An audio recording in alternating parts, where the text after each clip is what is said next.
Welcome, everyone. This is your friend, the DN What If, here with another exciting fanfiction. Today, we're diving into the story of what if Deku became the greatest swordsman, like Zoro? If you enjoy this video, don't forget to hit that like button and subscribe for more fanfiction content just like this. Now, let's get started with the fanfic. Everything fell into place for Midoriya Izuku when he found out he was quirkless. The doctor was staring at him with slight pity. His mother had a devastated look on her face. The white walls of the room were suddenly suffocating, everything suddenly looked too big, and Izuku just stopped. As if a dam had burst, memories quickly flooded into his brain and he thinks, "That's right. We died. I wonder where that dead cook is right now. Izuku." He blinked and looked up at his mother, and can you believe that? He actually has a mother now. His mother looked so sad and had tears in her eyes, so Izuku replied, "Can we just go home now?" He ignored the urge to cry because showing emotions was a weakness, and a small part of him that was still Izuku and not Roronoa Zoro was whispering, "Can he still be a hero? What would Kaken say?" His mother quickly blinked her tears away and nodded. "Yes, of course, sweetie."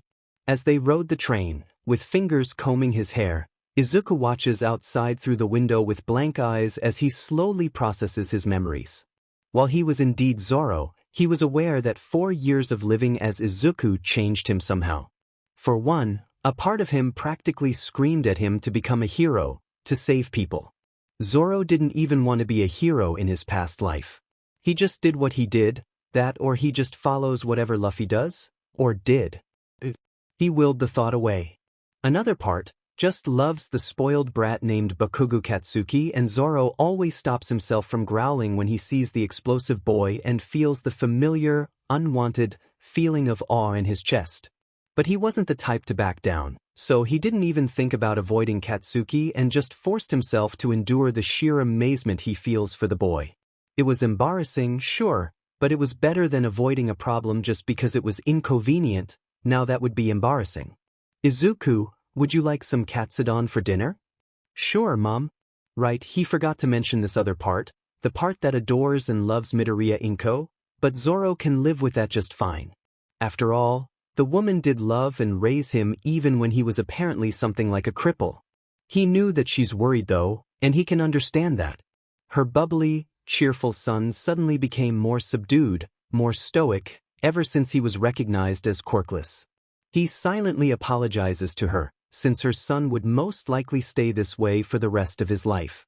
He also knew that she doesn't believe that he'll be a hero, but that's fine. Many used to believe he won't become the greatest swordsman, and he did. Besides, he already decided. He was Midoriya Izuku, and at the same time Roronoa Zoro. Granted, he was more Zoro than Izuku, but he'll still call himself Izuku.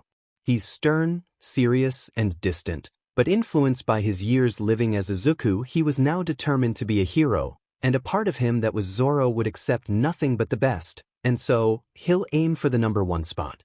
He'll be the #1 hero, he'll be strong, strong enough that his name will reach the heavens. That's a promise.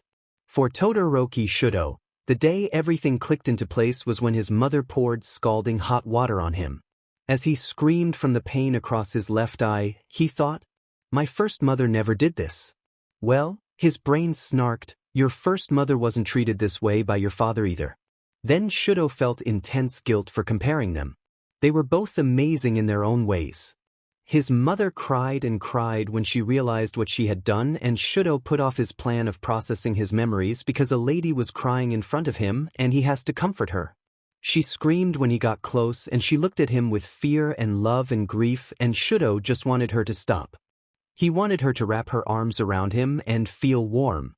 But she's sobbing and she screams when he gets too near, and he can hear footsteps and his left eye won't open. The door opened and revealed his father, and Shudo felt fear and anger when he harshly grabbed his mother, and Fuyumi was crying. His 2 other brothers had a look of horror in their faces, and his mother was screaming again. Everything became a haze, and before he knew it he found himself crying with his eye bandaged. His father was speaking, but he can't understand what he's saying. All he knew is that mother was gone, his father wanted to hurt him, his brothers were indifferent to him, but at least Fuyumi still cared, a little. Shudo stared at his speaking father, his mind blank as it reels from the sudden memories and trauma. Why am I reliving my childhood? He goes back to normal after 3 days and 4 nights.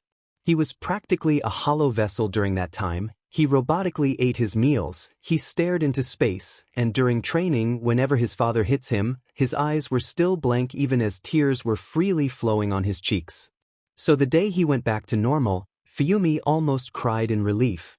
His father beat him in the guise of training, and Shudo glared at him darkly as he recalled the days when Ichiji and the others would beat him. Fuyumi never fails to patch him up, and a part of him swooned at her, but he held himself back when he sees Reiju in her. He scolds himself. They aren't the same. Fuyumi would never laugh at him. Besides, Fuyumi and him are in the same situation here. His new father gives no love to them. Unlike Judge, who gives away affection to his useful children, but never to the weak Sanji. He wondered which of them are better and promptly decided that they were both shitty anyway.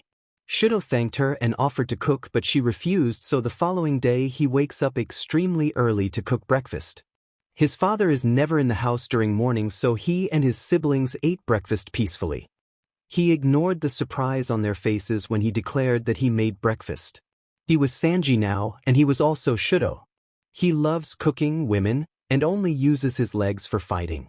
He also wants to be a hero. He loves his mothers. He dislikes his shitty fathers. It was as simple as that. He wondered how a certain barbaric mosshead is doing. Shit, he needs a smoke right now.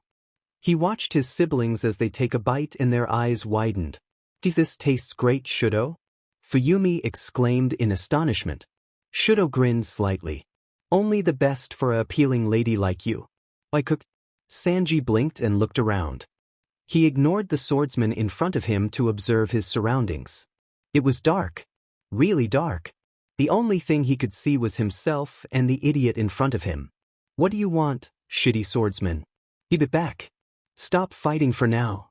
A voice boomed and Sanji readied his leg to kick someone, and in the corner of his eye, he could see Zoro putting his hand on his swords.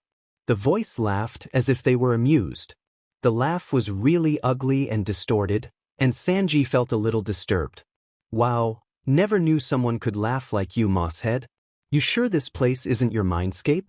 The place is as empty as your brain. Zoro replied dryly. Why you dash? Didn't I just tell you two not to fight?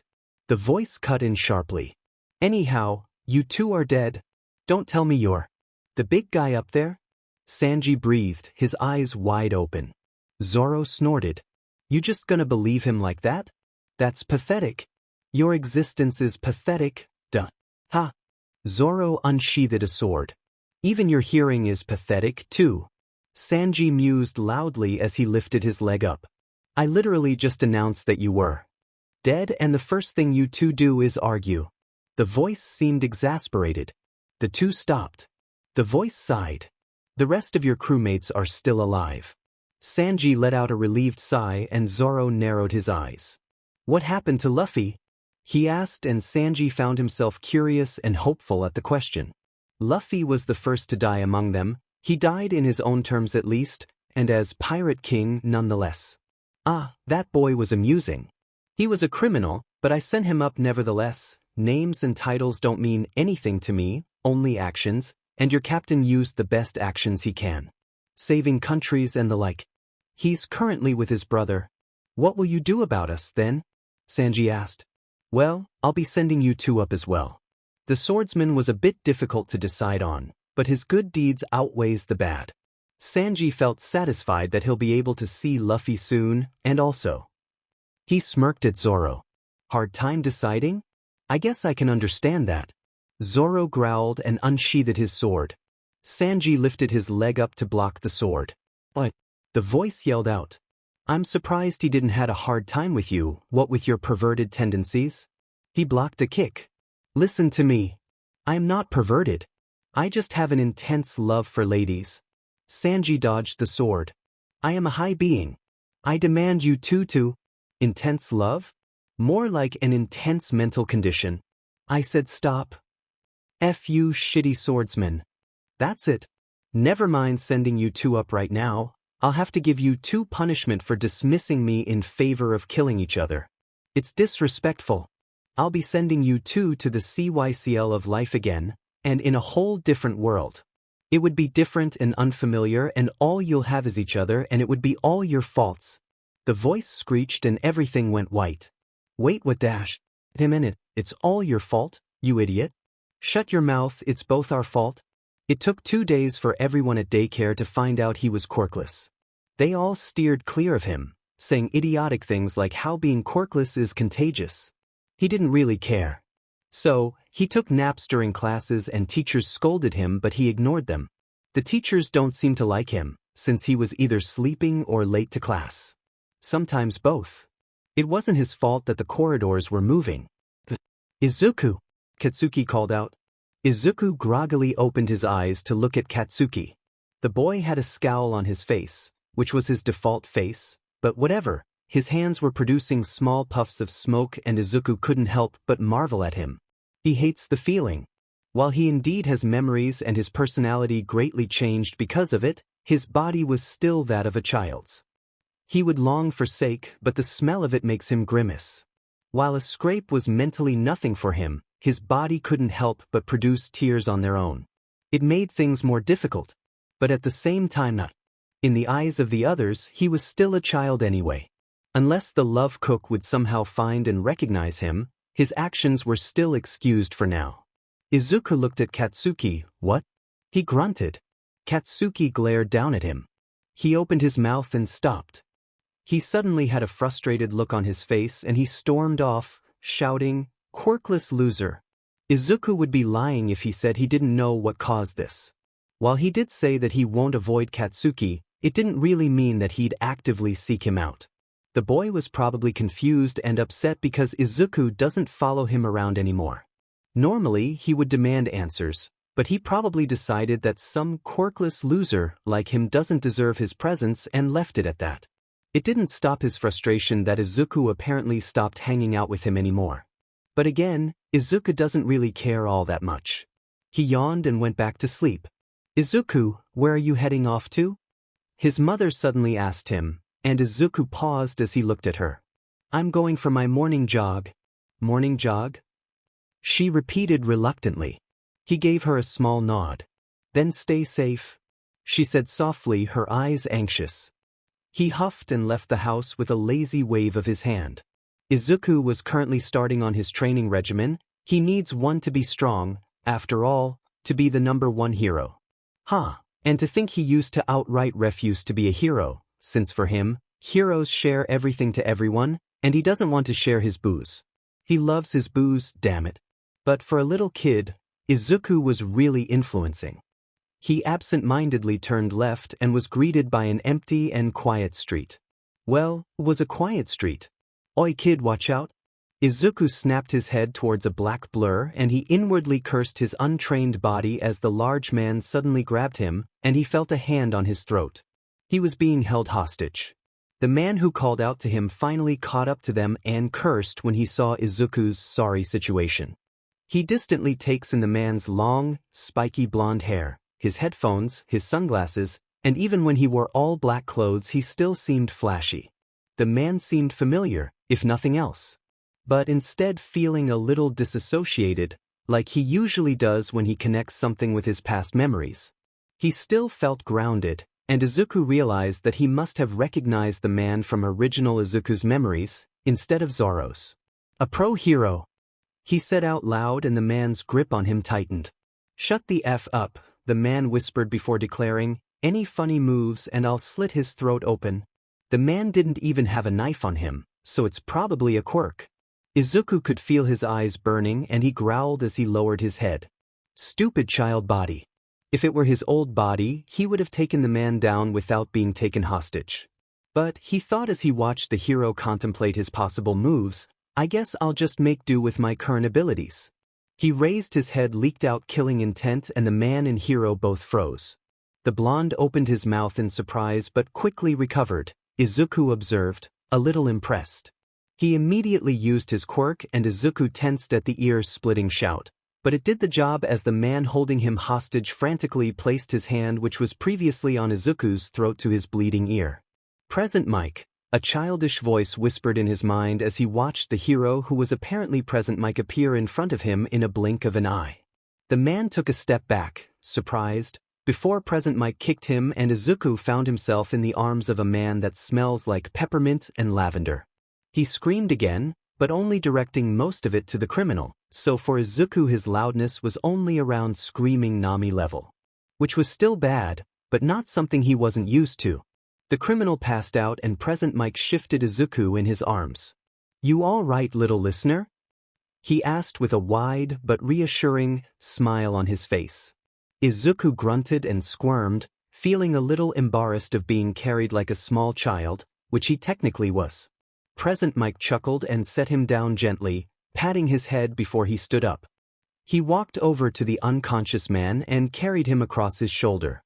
"You did a great job back there," he complimented, looking down at Izuku with the same wide smile on his face. Izuku narrowed his eyes. "It was my fault anyway for being weak enough to be taken as hostage," he replied gruffly. He was answered by having his hair ruffled. He growled and smacked the hand away. "Not you. Just a child and way, and as a kid, you did good. Come on, let's walk to the police station." Izuku didn't really know the procedures for situations like this, so he followed the blonde man to the police station. During their walk, it was evident that Present Mike was accustomed to speaking to children, saying things to Izuku that would normally make other children feel happy, like how his caretakers would be proud of him because of how strong and mature he's being, also while keeping a sharp eye on Izuku, because how the child reacts would tell a lot about his home life as well. Too bad it would mostly just work normal kids. Izuku just gave him a stony stare and Present Mike stopped for a second before he beamed and talked about how similar Izuku was to his friend and it would be funny if they both have eye-based quirks because didn't Izuku raise his head when he and the criminal both froze? "I'm quirkless," he cut off. Present Mike paused for a second before he continued walking, looking at Izuku in what appeared to be intrigue. Then that feeling from earlier. He trailed off, not quite believing that a 4-year-old like him was capable of achieving something like that. Izuku gave him a vicious smirk. "Yeah, that was my killing intent," he confirmed. The pro-hero looked at him in disbelief and slight awe. "You're really something," he snorted. "Can't be anything less if I plan on being the #1 hero. Especially if I'm practically disabled in other people's eyes," he said firmly. "What's you name, little listener?" "Midoriya Izuku." Present Mike's wide grin returned to his face. "I'm Yamada Hisashi, also known as Present Mike." Izuku and Hisashi finally arrived at the police station. He was asked by the man to stay at the corridor as he handed the criminal over to one of the officers in the building. Izuku quietly observed his surroundings. "Come on, Midoriya, let's go." Hisashi returned. Izuku felt confused. "What about the criminal? I handed him over," Hisashi said a little slowly, which set him off. He scowled deeply. "Then why did you bring me here?" he snapped. Hisashi shrugged and started to walk to the building's doors. "I was going to walk you home but I had to turn the criminal into the cops so I just took you with me. I don't need to be walked home." And no, Izuku was definitely not whining.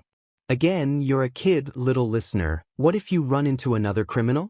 Izuku gritted his teeth. "I don't need to be protected and I have a name."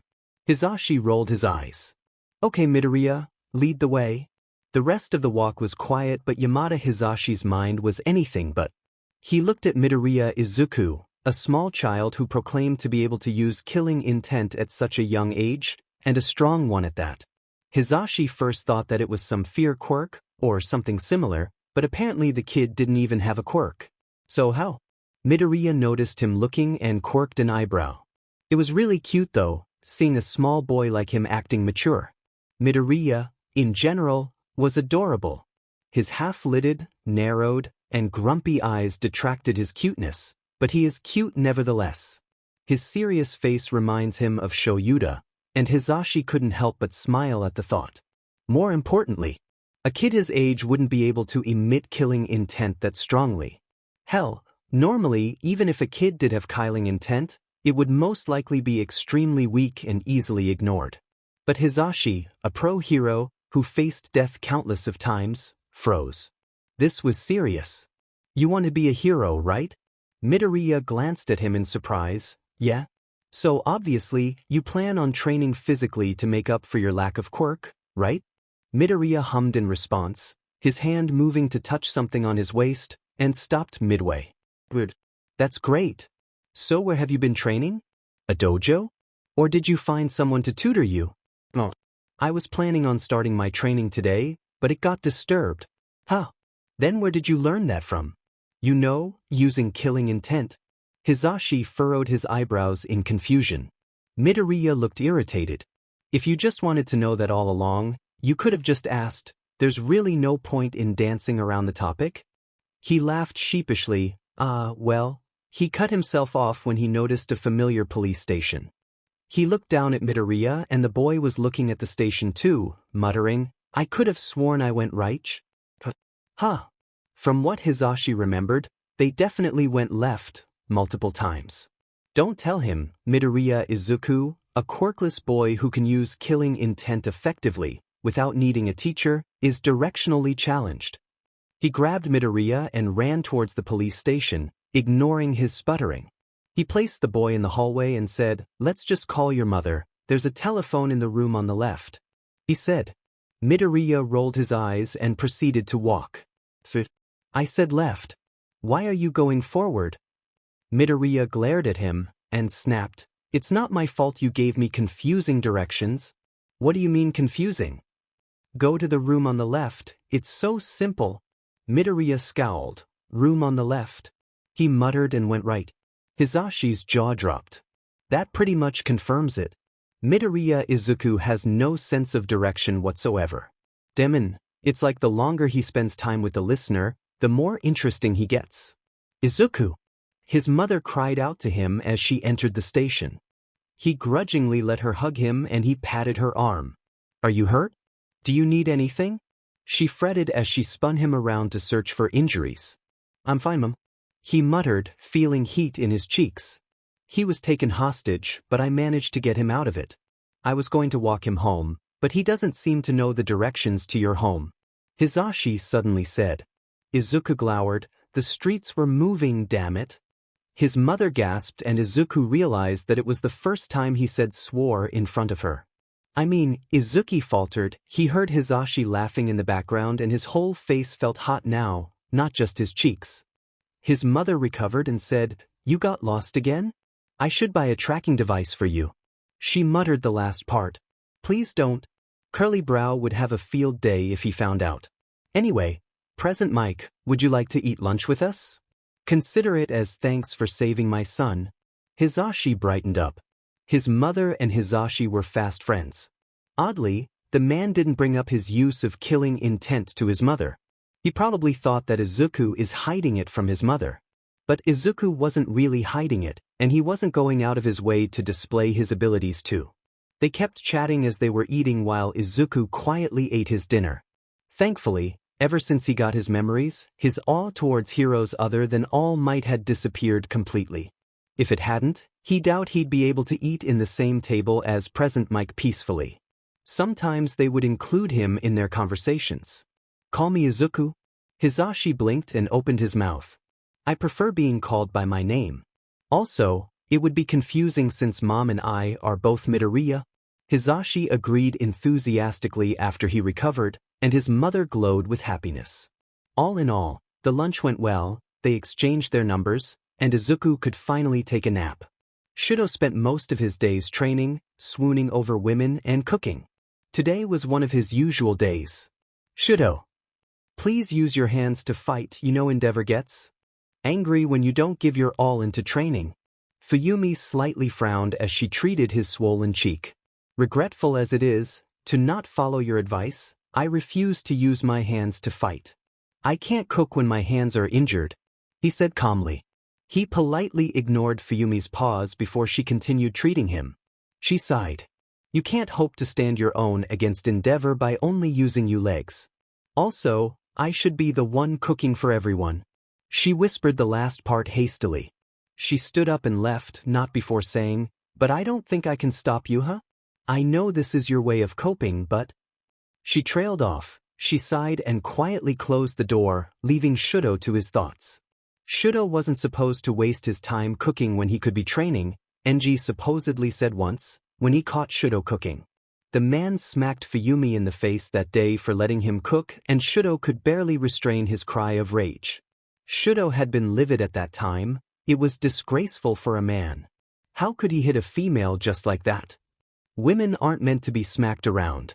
It doesn't matter how many times NG has effed up as a human being, but if he ends up screwing up as a man too, by hitting a woman. Shudo had screamed and threw himself at the man, using all the strength from his weak, young body to hurt NG. He was beaten harshly that day.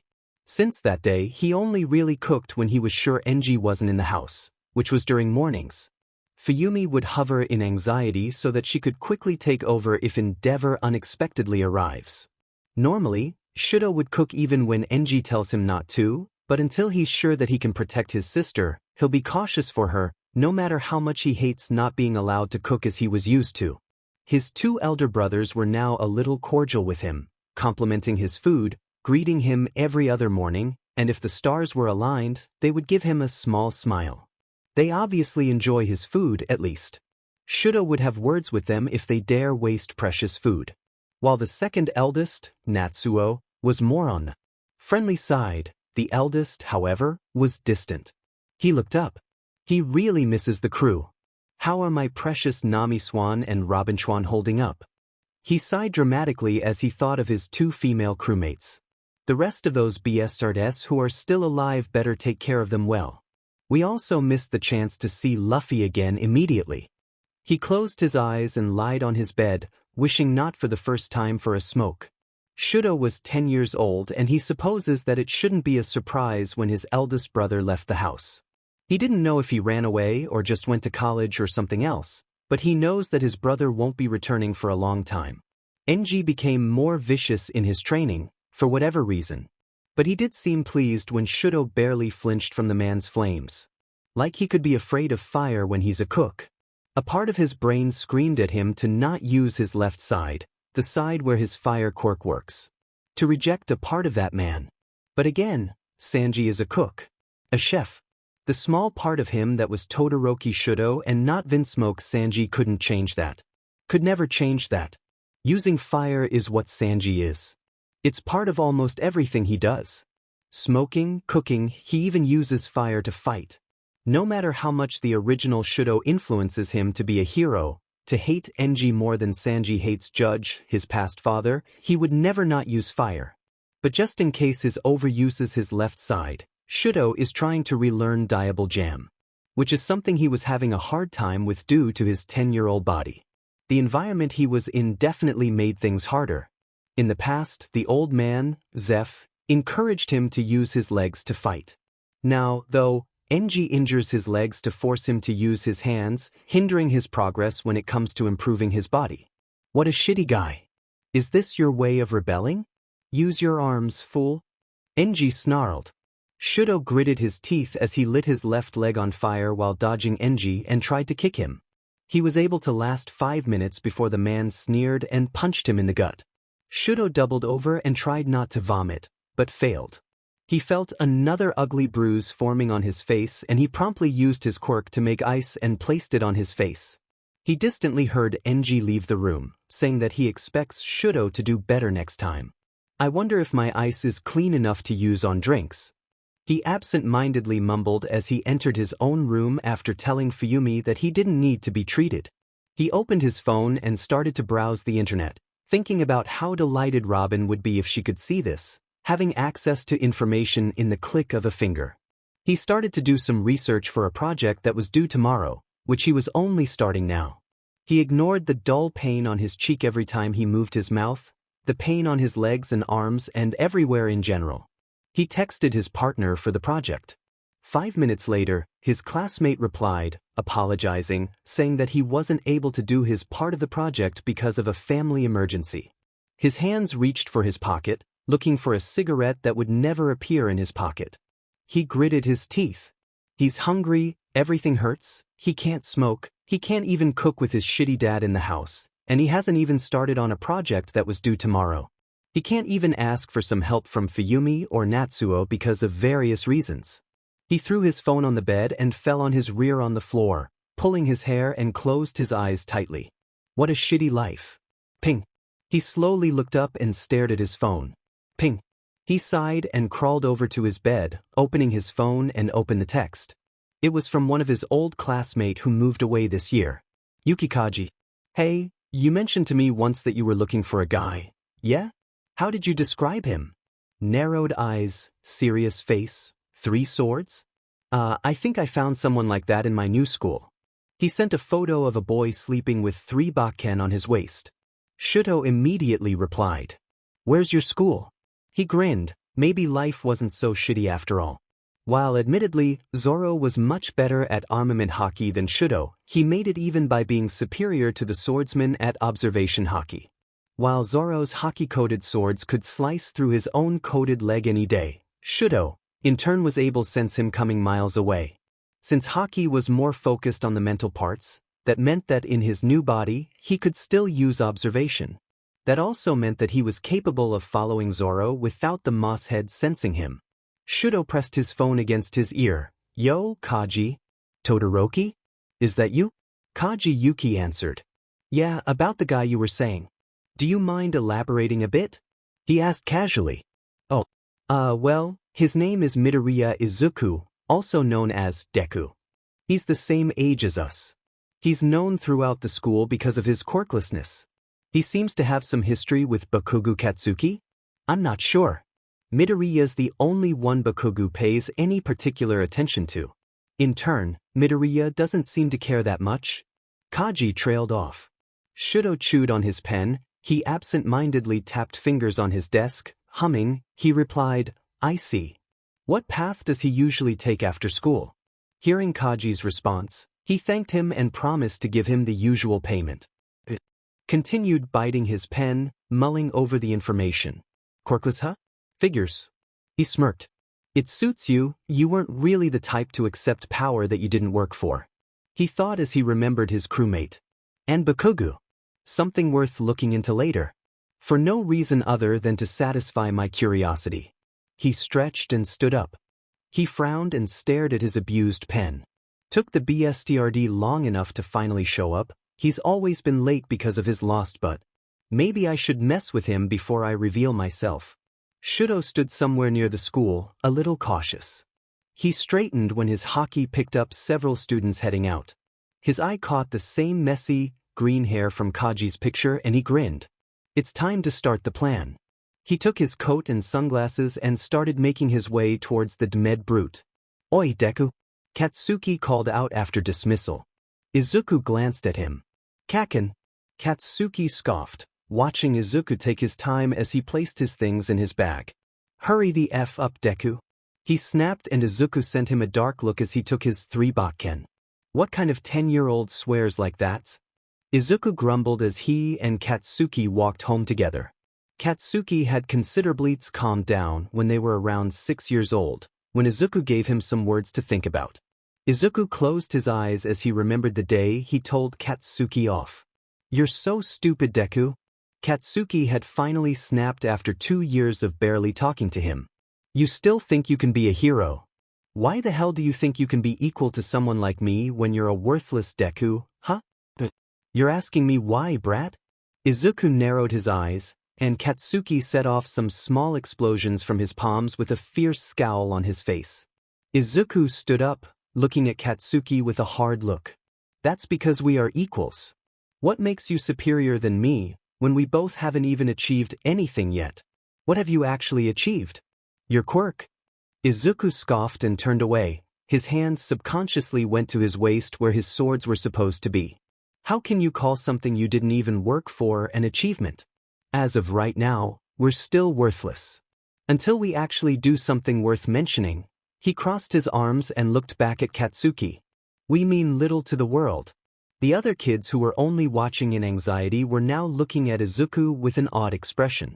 Without a quirk, you still can't do anything, dumbass. Don't you get it? Katsuki growled with a frustrated look on his face. It's not about whether I can or cannot do it, it's about whether I will or will not do it, got that? If I fall here, then I am a man who can only get this far. Katsuki's face seemed to have calmed down a little and he stared at Izuku with a surprisingly unreadable face. Izuku heard whispers around him of how cool and manly he was. He ignored it. Just like he ignored the comment, "For a quirkless kid." Katsuki eventually sneered, "Fine. But remember me when you find yourself in a hospital, shitty Deku." He stormed off. Izuku sensed a hand coming his way and he instinctively grabbed it. "What do you want, Kaken?" he growled. Katsuki scowled deeply in return. "You were daydreaming, edgelord." Izuku mirrored his expression but didn't say anything, already used to the boy. They continued walking while occasionally insulting each other. It wasn't anything like his disputes with the curly brow. Katsuki was genuinely doing everything he can to be better than Izuku. Sanji.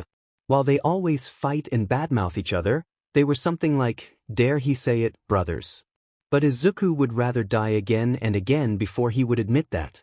In fact, even admitting it in his mind made him feel embarrassed at himself.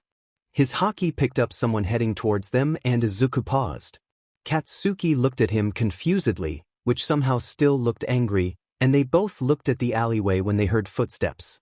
How surprising, I didn't expect I'd meet someone so familiar again. And a straw hat at that? The boy chuckled as he stepped out of the alleyway.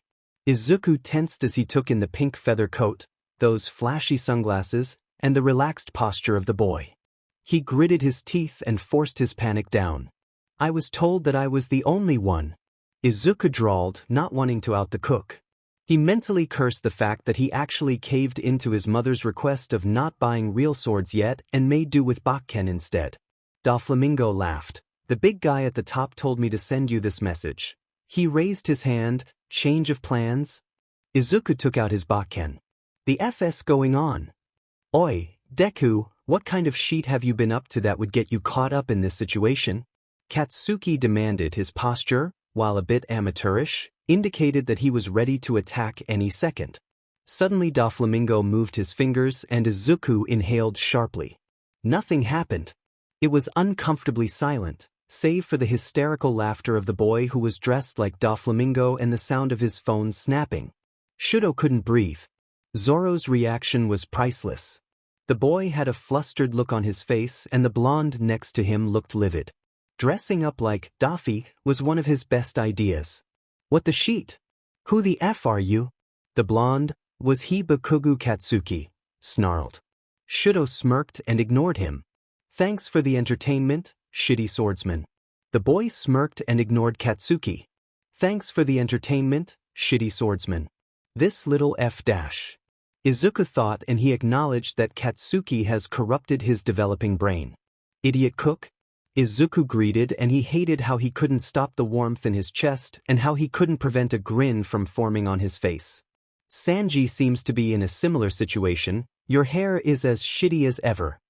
He grinned widely as he took off his sunglasses. "And your face is stupid like it's always been, even with the new look?" Do you want to repeat that?" He slowly removed the pink coat and threw it on the ground. "I thought I was the deaf one?" They both got ready to attack but a distraction came in the form of Bakugu Katsuki. "He looks more set off than usual and wow, wasn't that an achievement? Don't ignore me, half N half BS2D. I'm Todoroki Shudo." Sanji, Shudo, apparently, offered. The name feels familiar in a way that doesn't make him feel disassociated, so it's probably from Original's memories. Katsuki seems to find them familiar, too. A hero prof. "Todoroki? As in, the number 2? Katsuki clarified and Shudo's face darkened by a minuscule amount. "Endeavor?" His mind supplied. "Yeah." He grunted and placed a toothpick on his mouth. "Deku knows this F dash?" He mumbled and Izuku shrugged. "We knew each other in our past lives." Izuku admitted and Katsuki sent him a scathing glare. "If you're not gonna tell me, don't bother lying." Shudo chuckled and held his hand out towards Izuku. "Give me your phone, mosshead." Izuku raised an eyebrow. "I'm technically not a mosshead anymore." He grumbled but handed his phone to Shudo anyway. "Fine then, shrub." Shudo ignored Izuku's sputtering and put the number in his phone. He returned it to Izuku, "But I'm not curly brow anymore, unfortunately," he added dryly. Izuku snorted. "Sure, peppermint." Shudo's left eyebrow twitched. "What a lame but insult," Katsuki commented, and Izuku knew that, but he ignored it. Izuku really expected to see Shudo every day after that ordeal, but the cook only sought Izuku out during weekends. It was strange, really, considering the tinge of wistfulness he saw in Shudo's eyes when Izuku and Katsuki had to go home. They usually meet up at a nearby cafe and just enjoy each other's presence. And by that, Izuku meant that they eat, spar, and generally just mock each other. Katsuki never saw Shudo again, but he now looks at Izuku with something akin to pensiveness. If Izuku had any say in it, he would very much prefer to spend time with the idiot cook every day rather than their current routine. But the guy was really tight-lipped when it came to his personal life. TSK. Besides, it's not as if he could just follow Shudo. The boy's observation haki was better than Izuku's. Normally, he would just leave it at that and expect someone like Nami or Luffy to fix the cook's personal problems, but as it was, there were no Nami or Luffy or anyone else to help the cook with his issues. So whether he liked it or not, Izuku has no choice but to care for his nakama. Izuku nodded to himself. He'll definitely do it this Saturday.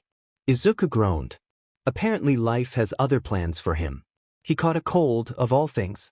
He glared at the ceiling of his room and shivered, cuddling into the soft blanket in his bed. His face was flushed and his head hurt. Whatever, he's still going out. Izuku changed into his red hoodie and black short. He took his usual bakken. He opened the door and before he could leave his mother called out, "Izuku? Oh, sorry, I forgot to tell you. I'm going out." Mom frantically shook her head as she grabbed Izuku's arm and dragged him back into his room. Izuku let out a surprised sound. "Mom?" He yelped, a bit flustered. She looked at him sternly, and Izuku was taken aback. "You have a cold, Izuku. If I find out that you left the house just like that, I'll call Hisashi." Izuku frowned deeply. He'll have to watch out for her. Obviously he underestimated her. As soon as his mom left the room, Izuku quickly used his observation haki and left through the window, not without setting up his bed to make it look like he was sleeping. As soon as his legs hit the ground, Izuku was hit with dizziness. He took a second to collect himself before he shakily rose and went towards the cafe. He took out his phone to read Shudo's text. "Oi, where the hell are you? Did you get lost again, you BSTRD?" He rolled his eyes and closed his phone as he walked forward. He opened the door of the cafe, breathing heavily. He spotted the familiar red and white hair of Shudo and made his way toward him. He greeted and he knew that Shudo just knew that something was wrong, but that wasn't going to stop him. Shudo opened his mouth to say something but Izuku beat him to it. "I want to join you," he said abruptly as he wiped the sweat on his forehead. "What? Do you need to beat someone up?" He coughed. "If you do, I'm going to join you." "The F you on about?" Shudo snapped irritatedly, looking increasingly distressed at Izuku's condition. "Something's obviously been bothering you, and it has to be someone's fault. So I goose I'll just, go along with you." Shudo's eyes cleared up in understanding and he pursed his lips. If it were someone like Nami or Luffy or anyone else, really, he would have offered to beat someone up for them. Luffy, because of something like, "You don't need to waste your time on something like this, Captain, I'll handle it," and for anyone else, it'll be something like, "I'm going to help you." But the thing was, Shudo, Sanji, wasn't anyone else. Shudo was his equal. Izuku won't do anything for him the way he did for Luffy, and he wouldn't offer help the way he would do for anyone else. The best thing he could do for the cook was to do things alongside him. That's why he told Shudo that he would join him. It's not something that could be fixed right now. He sighed and shook his head. Izuku frowned and watched as the scarred boy absent-mindedly played with a marble in his hand. "It helps with the addiction," he said once, along with putting toothpicks on his mouth. Shudo ran a hand through his hair. "It's just complicated. Maybe someday we could beat someone up, he explained, and suddenly he looked at Izuku sharply. "What about you, huh? What the hell's wrong with you? You look like sheet." Izuku frowned and sat down in front of him. "Not more than you do every day." Shudo looked like he was about to say something back to him, but he stopped himself. He inhaled deeply. "I'm serious, shitty shrub." On cue, his phone started to ring and Izuku could only stare at the caller in horror. "It's his mom." Knowing that ignoring it would only make things worse, he answered the call and meekly said, "Mom?" He saw Shudo's eyebrows shoot up, as if he wasn't able to comprehend that Izuku has a mother now. "Where are you?" "Never mind that, I'm calling Hizashi. Don't be surprised if there are people outside looking for you later." "What?" "Wait, I'm going home now." He suddenly stood up and groaned at the dull pain his head felt from the sudden movement. "What's wrong?" Shudo asked, alarmed. "I'm going to go now. See ya, love cook." Shudo followed him home. Izuku gritted his teeth and glared at him. "Piss off." He hates how scratchy his voice sounds like right now. "You have a cold, idiot?" Shudo was acting like he was worried, but Izuku knew that the little sheet was enjoying this. "Izuku!" The watery but angry voice of his mother cried out, and Izuku automatically straightened. There were many things Izuku learned about his mother since the day he regained his memories. His gentle mother could be really scary if Izuku was particularly stubborn in a way she didn't approve of. "Mom!" He yelled out in alarm as she grabbed his arm. "You're lucky you have a cold right now, young man. Or else I wouldn't go easy on you," she said in a scolding tone, and Izuku relaxed. Right, he has a cold, Mom can't do anything to him right now. What a wonderful lady. A gentle heart that takes care of its own. Shudo swooned. His mother blinked and flushed. "Why, thank you, young man. It's been years since I've been complimented like that. Are you a friend of Izuku's?" "That idiot isn't my friend," Izuku protested weakly. And thus was the start of Shudo's regular presence in the Midoriya household. It was Shudo's 11th birthday, and Enji's first words to him were, "You've been improving these past few days, Shudo," Enji observed after another training session. Shudo stayed silent as he watched his father with dark eyes. He really wanted to kick the sheet out of this man, now that Izuku put the idea in his head. But a part of him, the same part that had hoped that Judge changed for the better when he was in Big Mom's territory, also felt the same towards his current father. He hoped that Enji would change someday. He wouldn't forgive him so easily though. Hell, he might never forgive him at all, but it would be nice if Enji were to change. It would ease his heart if Enji were to stop acting as if Natsuo didn't exist, if he were to stop being so cold to Fuyumi, if he were to be more kind toward Shudo. "Keep that up," Enji said finally, and left him alone.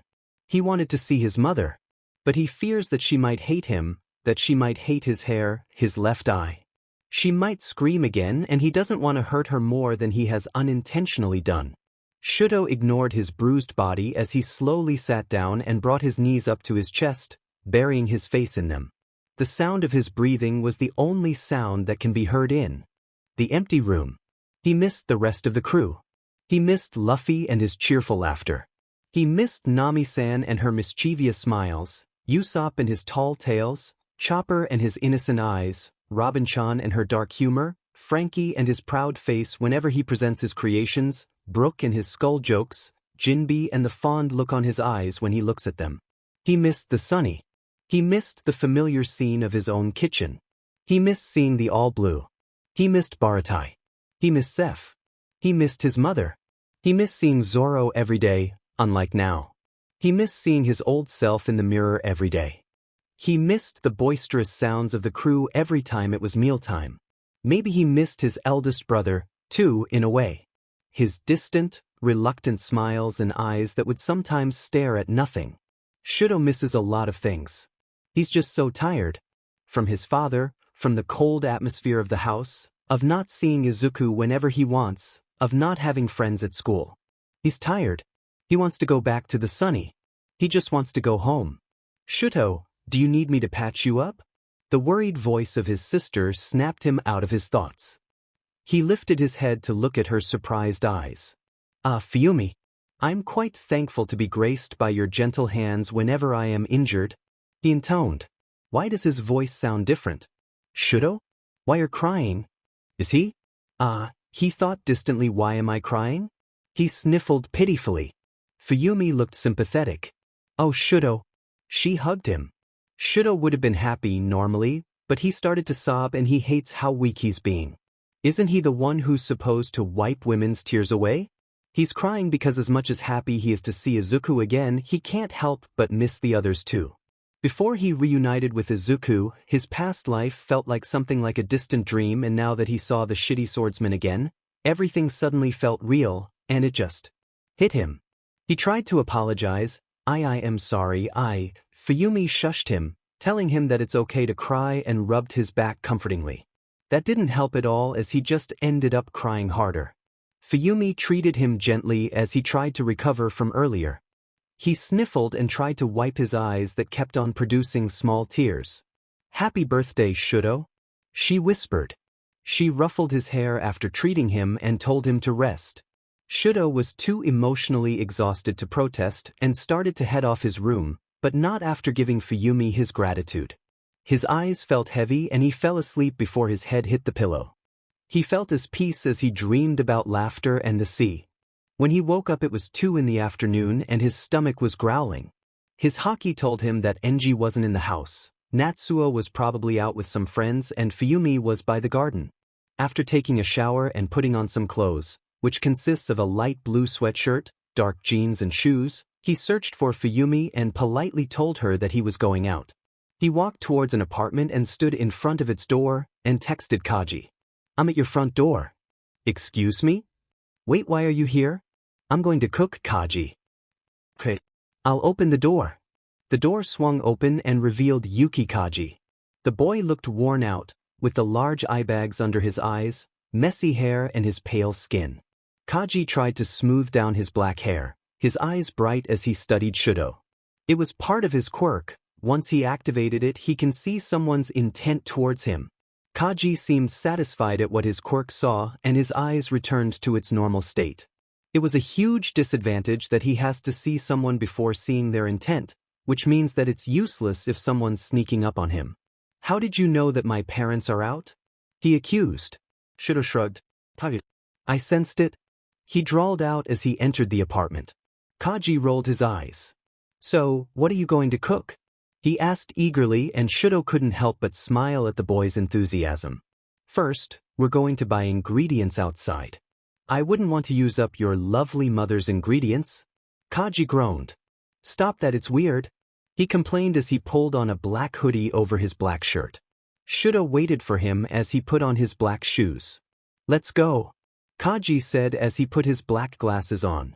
So, what do we need? Kaji asked as Shudo greeted the cashier with enthusiasm. You carry, I'll do the rest. Shudo said promptly as he started to look at some tomatoes. So, Todoroki, why did you come over? Kitchen got burned down again. Shudo lied swiftly. Kaji winced. Your dad tried to cook again? Shudo nodded. It was a cover of sorts, that his father would try to cook and accidentally burn the whole kitchen. It was convenient when Shudo can't cook at the house. They were going to buy takeout, but I prefer homemade. What are you going to cook anyway? Spicy seafood pasta. He absent-mindedly replied as he looked at the white wine contemplatively. Huh, Shudo, that you? A slightly deep voice subtly said. Isn't that Midoriya? Kaji asked as he looks towards the speaker. It was indeed Izuku, who was wearing a dull green cardigan over a red shirt, tight black briefs, and the bright red shoes that Shudo was accustomed to seeing. Of course, you can see 3 swords hanging by his waist. Izuku rose an eyebrow. Who are you? Kaji looked crestfallen. I'm in your class, you know. Sorry about that. Izuku answered unapologetically. The hell you doing here, Mosshead? After a whole year of trying not to use Curly Brown and Mosshead, the two of them kind of just gave up and continued using those insults. I bought some swords, you see? Izuku looked down at the swords. Also, my mother asked me to buy more milk. Oh, Todoroki was buying ingredients for some spicy seafood pasta. Kaji replied excitedly. Izuku's eyes lit up in recognition, and Shudo felt a little embarrassed that Izuku of all people would remember his favorite food. Well, it's been a while since I ate your cooking, might as well come with you guys. Izuku shrugged. I can't believe you flirted with the cashier. Kaji groaned as he closed the door to his apartment. I didn't do that much. Shudo rolled his eyes. You called her mademoiselle and kissed her hand and more. He's shameless, isn't he? Izuku remarked, taking his shoes off as he looked around the apartment. Ha! Did you say something, you hypocrite? Hypocrite? Since when was I as shameless as you? Ever since you were born, you directionally challenged moron. Kaji laughed. Ah, that's a good one. I can't really believe you got lost in a grocery store, twice. He said delightedly. Izuku's face brightened. Shudo grinned as he rolled up the sleeves of his sweatshirt. I'll get to cooking now. Kaji looked at Shudo curiously. Hey, are you going to bake a cake? I saw you sneak in some ingredients for it earlier. Yeah. Izuku's eyebrows shot up. What's the occasion? Do you need an occasion to bake a cake? Shudo snapped. Izuku looked unconvinced, but otherwise he dropped the subject. Kaji sat next to Izuku, and it was awkwardly silent. Izuku cleared his throat. So, how did you meet Shudo? Well, we used to be classmates. I used to admire him a lot because he's so good at cooking. I always watch him work whenever we cook at home economics. I don't look like it, but I want to be a chef someday. I started talking to him and we kind of started to trade or something. I'm really good at, collecting information. And in turn Todoroki would teach me. Kaji fiddled with the hem of his jacket and looked at Izuku. Normally I would watch Todoroki cook and ask questions, but I have a guest today, so. He trailed off. Well, you don't really have to accompany me, go wild. Izuku carelessly waved his hands. Kaji lit up and walked to the kitchen. Izuku leaned down and closed his eyes.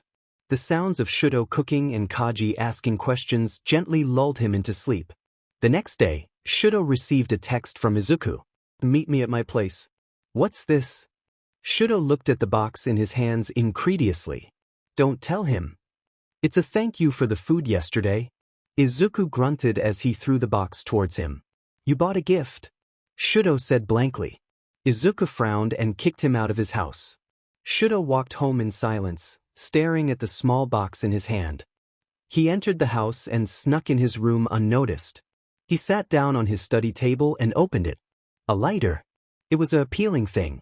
It almost looked similar to his old one, gold with an intricate design. Shudo smiled unknowingly. What an idiot. What am I supposed to do with this? I'm currently too young to smoke, you know? Izuku stared at his swords and closed his eyes, content in getting lost to the sounds of his swords humming. He didn't exactly remember when he started to feel the aura of his swords. Perhaps it was around the time he was given the Wado Ikemanji. He recalled his old swords humming. The Wado Ikemanji's pleasant, soothing, and steady hum that never failed to calm him, Sandai Kitetsu's erratic, violent hum that used to occasionally boost his bloodlust, Shusue's hum that gives of the feeling of dignity and strength. His new swords, on the other hand, felt a little weak. His first sword felt safe and secure, the second felt a little dark and its hum was deep, the third was loud and raw. To begin with, every sword has a hum. The most infamous swords in his old world started out with an empty aura.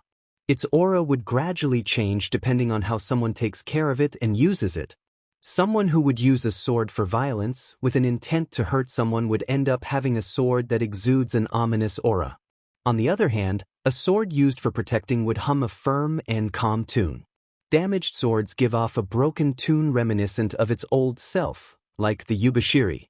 Sometimes Izuku would feel a twinge of wistfulness when he thinks back on the Yubashiri. It was a splendid sword, indeed. While he can't deny that the material and the skill of the swordsmith was important, there was this thing about auras that was almost essential to swords, something that he couldn't exactly explain. Now, Izuku couldn't even get his hands on a sword that already has a unique tune, so he'll settle with using swords that has a neutral tune. He'll be the one to cultivate its aura this time. What are you thinking about, kid? Hisashi asked curiously, as he ate from his own bowl of noodles. Izuku opened his eyes and looked outside from the window, silently watching the rain, and drank in the melancholic atmosphere outside the restaurant. He turned his head back to his own empty bowl of noodles and answered, I'm listening to my swords. Hisashi nodded. He hummed in understanding. Izuku glanced at him. Hisashi laughed sheepishly. Well, you're not the first person I've met who uses a sword. There are plenty of heroes who use them. Izuku straightened and looked at him with wide eyes. Someone like him? Maybe he could spar with them sometime. Well, truthfully, I haven't seen someone use 3 swords before, and I would normally advise against putting a sword in your mouth, but you make it work. Hisashi admitted, shrugging. Izuku stayed silent and instead contemplated if he should start getting earrings again. The murmurs of the restaurant was causing him to feel sleepy, and Izuku can't remember a time when he was this relaxed without any of the crew with him. He feels relaxed with his mother, yes, but not as much as he does right now or in the past, when the weather was not too hot or cold. Luffy, Usopp, and Chopper asleep as they leant on each other, holding onto their fishing rods, Jinbe holding the ship's wheel, humming along to Brook's subdued tunes. The vague smell of Sanji's cooking from the kitchen, Nami somewhere in the ship, probably writing in the logbook, Frankie off somewhere, making new things for them and himself. The Sunnies rocking, lulling him to sleep, along with the sound of the pages turning from Robin's book. It was like he was in the Sunny Go again. Izuku! Like he was in his old self's body again, the steadfast weight of his swords on his lap, the light breeze gently touching his exposed chest, the feeling of his scars that never bothered him anymore, his short hair that never got into his eyes. Izuku! He blinked and looked at a concerned Hisashi who only finished his own bowl recently. Izuku took 12 seconds to gather himself. Yeah? You okay there? You were staring at nothing there. Guess it's really boring to spend time with someone more mature than you, huh? He remarked, a small smile on his face. Izuku only felt a little offended, but he mostly felt ironic. Whatever you say. Izuku replied, a tiny smirk on his face. Hisashi looked affronted. What's that supposed to mean? He exclaimed as they left the restaurant. Did you bring an umbrella, Izuku? Hisashi looked down at him. Izuku frowned and shook his head. I guess we'll share then. The man muttered as he opened his transparent umbrella. They walked to Izuku's home together, Hisashi uncharacteristically silent as Izuku absent-mindedly watched the rain on top of the umbrella. He exhaled. There was that feeling again, the feeling of relaxation. Was it Hisashi? He thought back on the hero who saved him, the one who visited him and his mother occasionally. Izuku wasn't stupid enough not to know that he only did it out of caution and intrigue towards Izuku's casual display of killing intent. Then he thought of the past few years, when the man's smiles became more genuine towards him. His questions went from how his training went to questions about what Izuku likes and how was school for Izuku. How the caution in his eyes slowly turned into concern when he noticed how Izuku would just stare at nothing and look melancholic as if he was in another world. When he noticed that sometimes it would take minutes before Izuku would respond to someone. Frankly, Izuku himself was confused at his own behavior. They paused at a red light and waited. You know, Hisashi started. Izuku turned his head to look at him. The man had a worried look on his face and his tone had a tinge of hesitance in it. You can always talk to me about something, right? He waved his free hand around. I'll admit, I only talked to you at first because I was a bit cautious towards you, but I got attached, okay? Like, really attached? He rambled. The weather was really cold, but somehow Hisashi was sweating. Maybe that was it. It's because of that. Never in his life can he fully trust someone who loves him unconditionally like his mom can. It was just so unnatural for Izuku, never mind the extra 4 years of his life. It just made no sense. Something in his brain just can't comprehend that someone can and will love him like that. It can be so overwhelming, the thought that his mom can love him with no reservations whatsoever. Even him and Luffy, for all his love and affection, had this distance between them when he first joined the crew, which significantly lessened after the whole mess at Orange Town, a distance that completely dissipated when he fought Mihawk at Baratai and lost, and when practically declared his undying loyalty towards his captain. So maybe it was more comfortable, more easier to understand Hisashi's situation. It was something he was used to. Not to say that he doesn't love his mother back, but still. The stoplight turned green and the people around them started walking. Izuku pulled his eyes away from Hisashi and looked forward. Yeah, I know.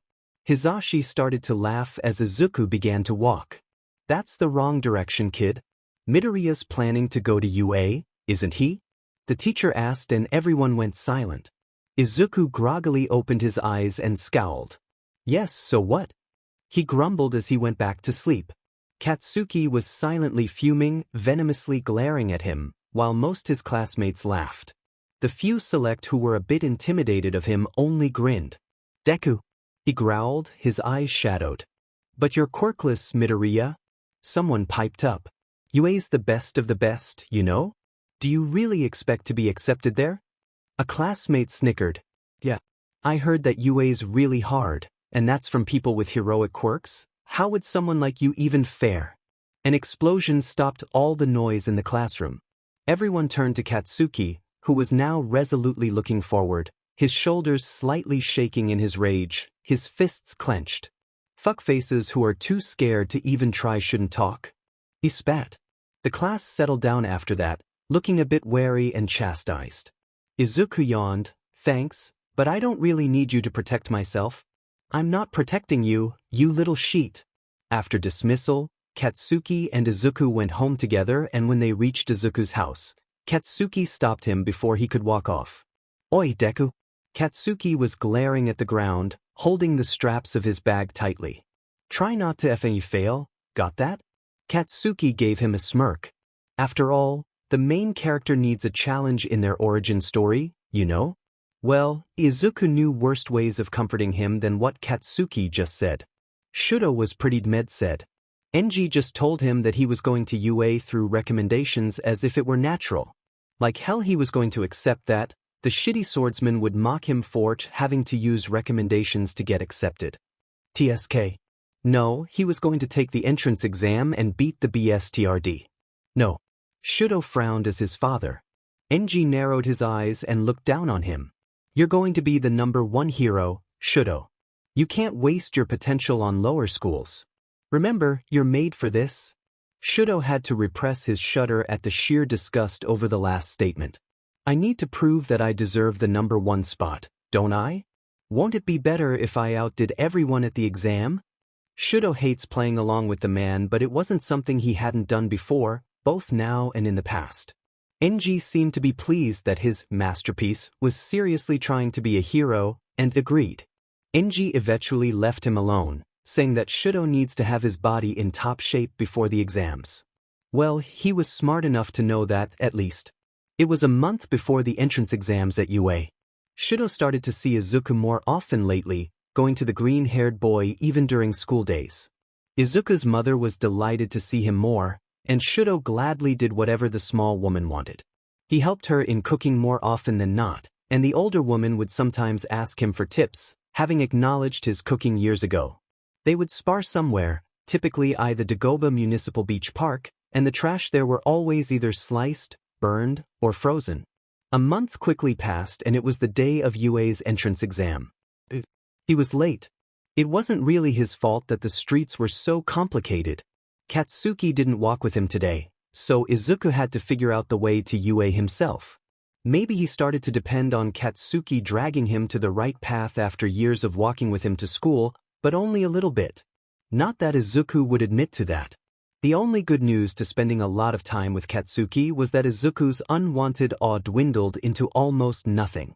Now there was only an undertone of grudging respect that Izuku can accept. He rushed to the building and opened the door. Everyone was already seated somewhere, and in the center was Hizashi himself, clad in his hero costume. He didn't know that Hizashi was the announcer. Hell, sometimes Izuku would forget that the man was a hero at all. He seemed to be the only one who noticed Izuku, along with a couple of students who were sitting near the door. His haki could sense Shudo somewhere in the back, and Katsuki, of course, was in the middle. He quietly made his way over to an empty seat, where the boy next to him looked at him with a small amount of disdain. Whether it was because of his swords or because of the fact that he's late, he didn't know. Frankly, he didn't care. After ignoring the boy and listening to Hizashi explain the exam, with the man accidentally making eye contact with him from time to time, which was a tad awkward, they went their way over to where the practical exam was going to be held. Never thought we'd be in the same area, shitty swordsman. Izuku turned around to smirk at Shudo, who was wearing a FING suit in an exam. Izuku could understand the dress shoes, since it mostly contributes to the black leg style that Zeph taught him, at least. He caught a few examinees gaping at Shudo and Izuku glowered at them. Izuku turned away from Shudo and looked forward. You scared that I'll outdo you? Say that to my face, B. Izuku made a move to hold his sword's hilt. You wanna go? He challenged as he faced Shudo again. Their foreheads clashed as they glared at each other. Stop. You two are distracting the other examinees. Someone cried out, but they ignored him in favor of rushing towards the city when they heard Hizashi's sudden shout of "Start." What? You think villains are going to give you a heads up? This is a school for heroics. Izuku could hear the glee in Hizashi's voice and he laughed as he sliced through robots. It's been years since he actually used his skills. Spars don't count. That's 25 points, curly brow. He called out.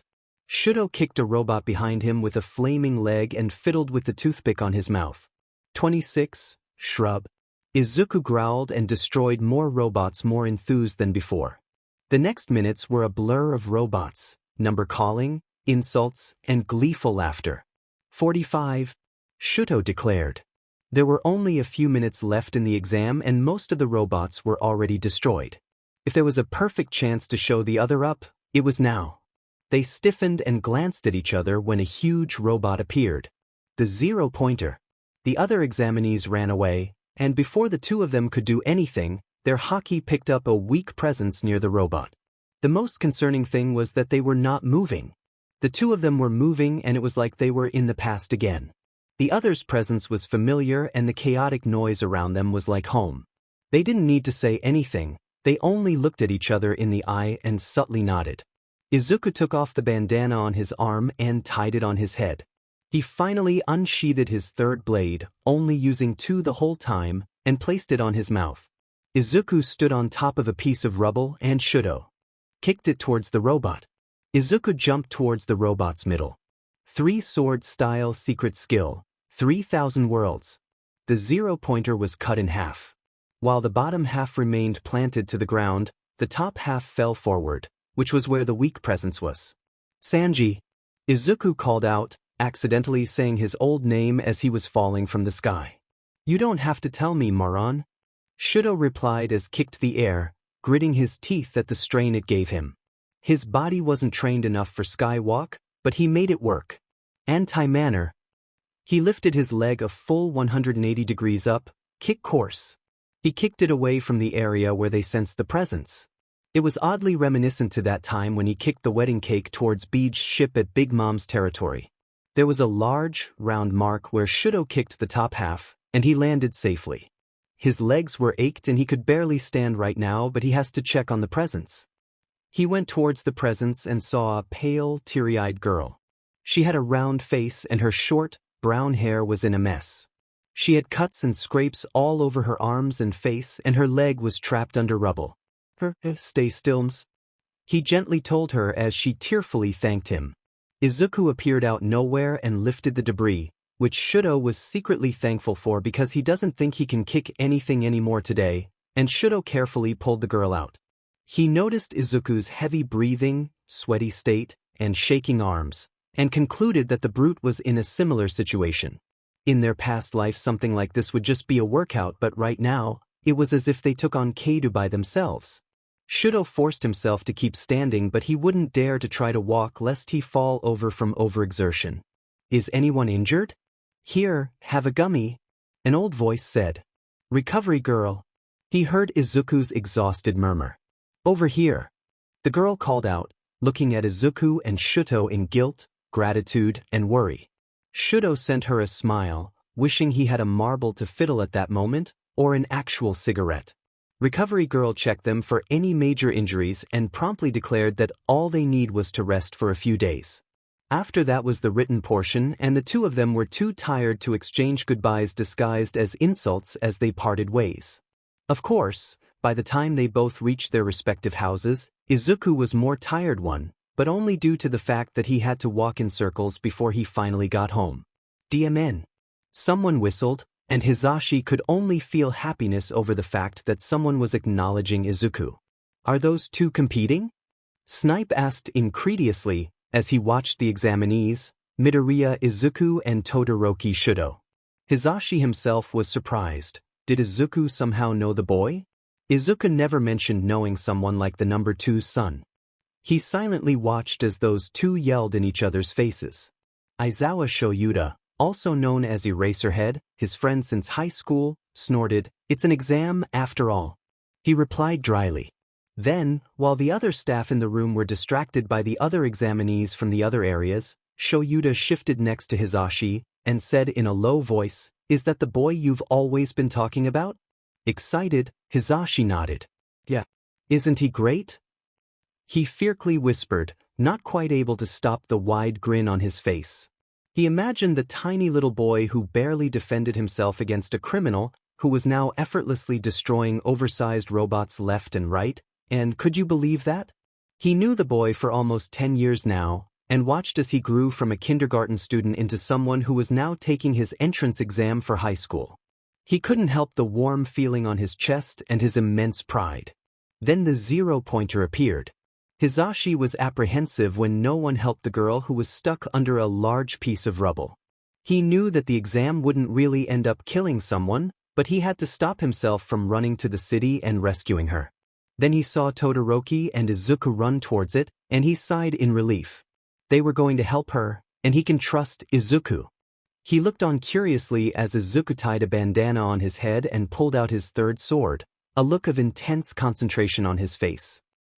The kid looked a little ridiculous, especially with his serious face. Then he sliced the zero-pointer in half. Well, he didn't expect that.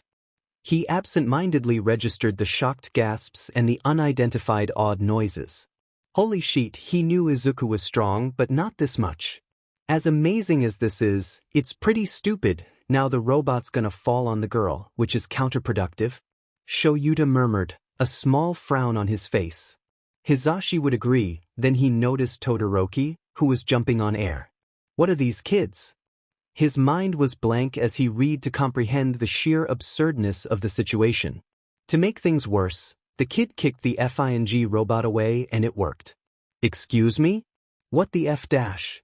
Cementos whispered somewhere in the back. The room was silent as the robot was defeated and Hizashi had to force himself to snap out of it to declare that the exam was over. He's definitely going to speak to Izuku after this. About what exactly he didn't know. So, Shoyuta drawled. Did you know anything about this? Hizashi shook his head. I get that Izuku trained every day, but to get results like this? Shoyuta looked back at the screen, his face thoughtful. Well, it doesn't look effortless, at least. He remarked almost lazily, watching Shudo's shaky legs and how he almost refused to take a step, and Izuku's winces, the tension in H's body, and his shadowed face. Yeah.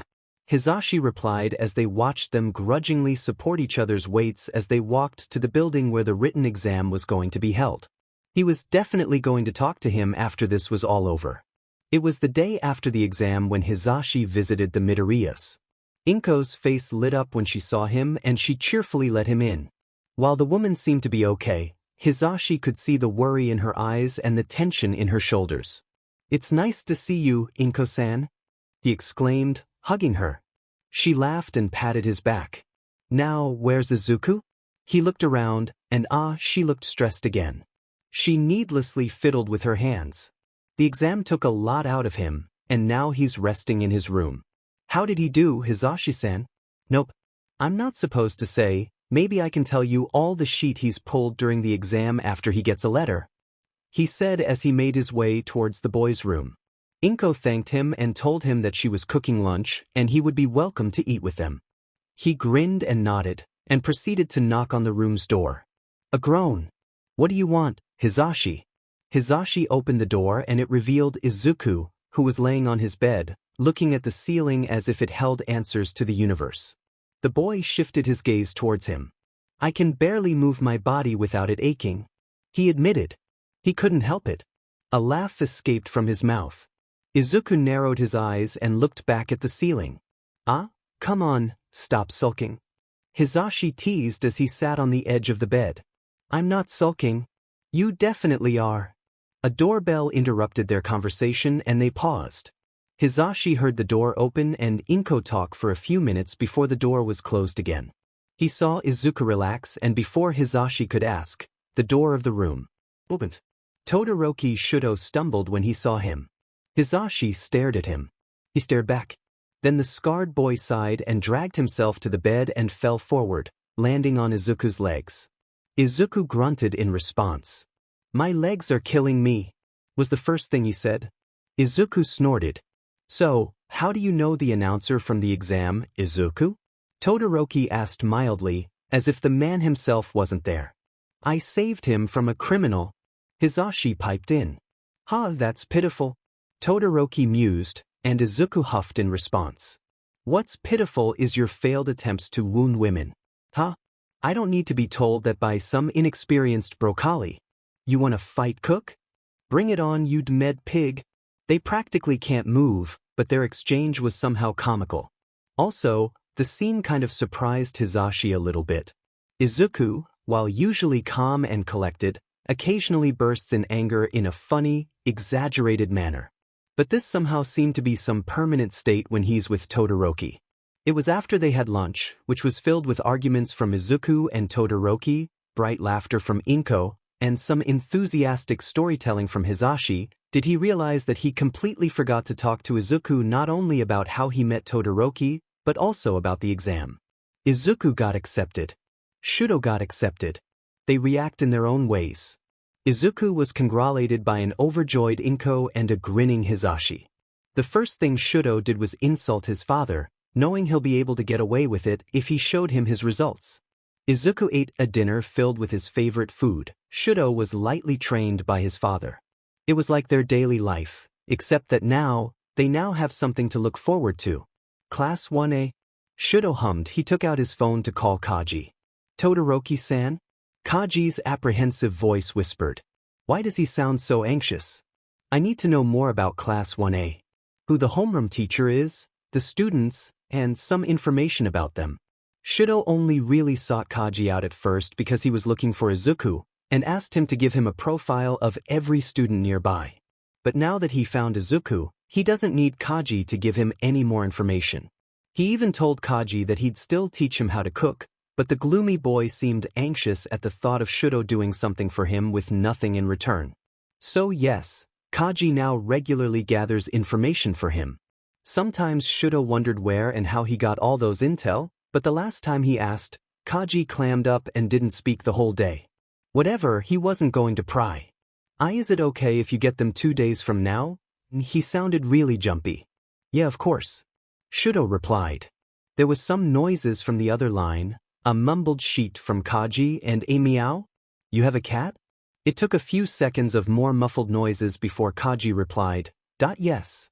I recently picked him off the street. He's been with me for 2 weeks now.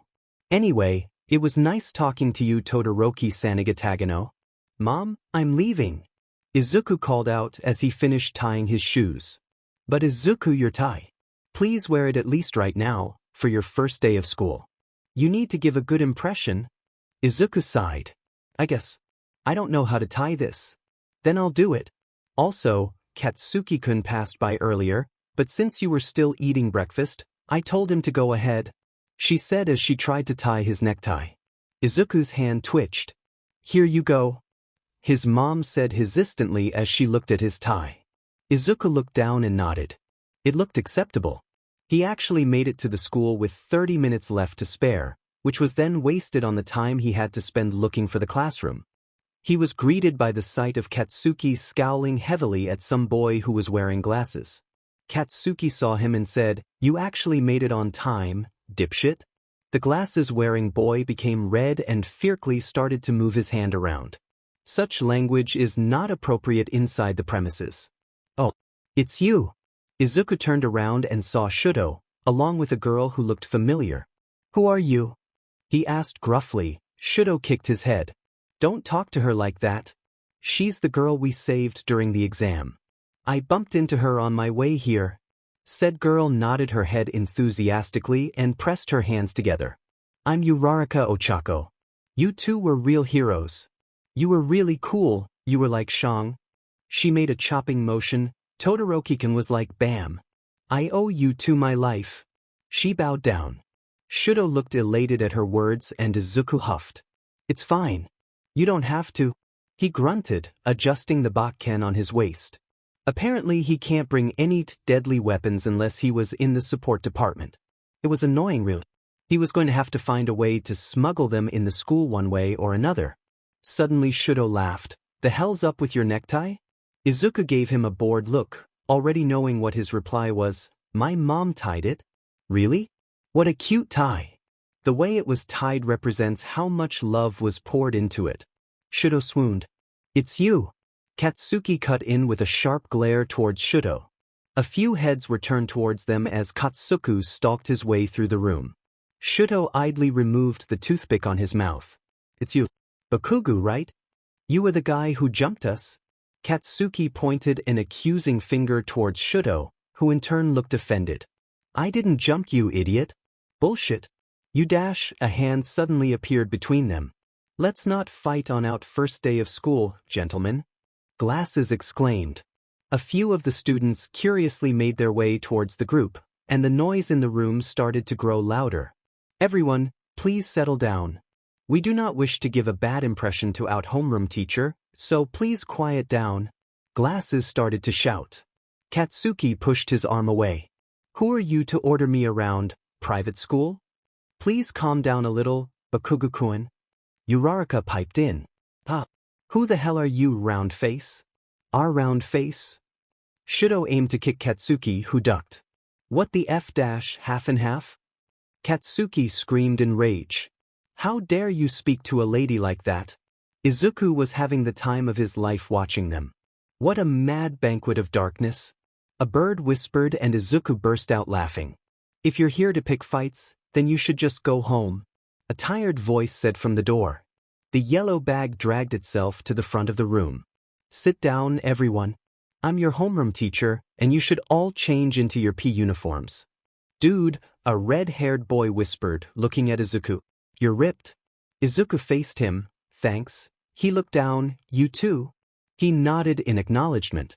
The redhead grinned sheepishly and held his hand out. I'm Kirishima Idru.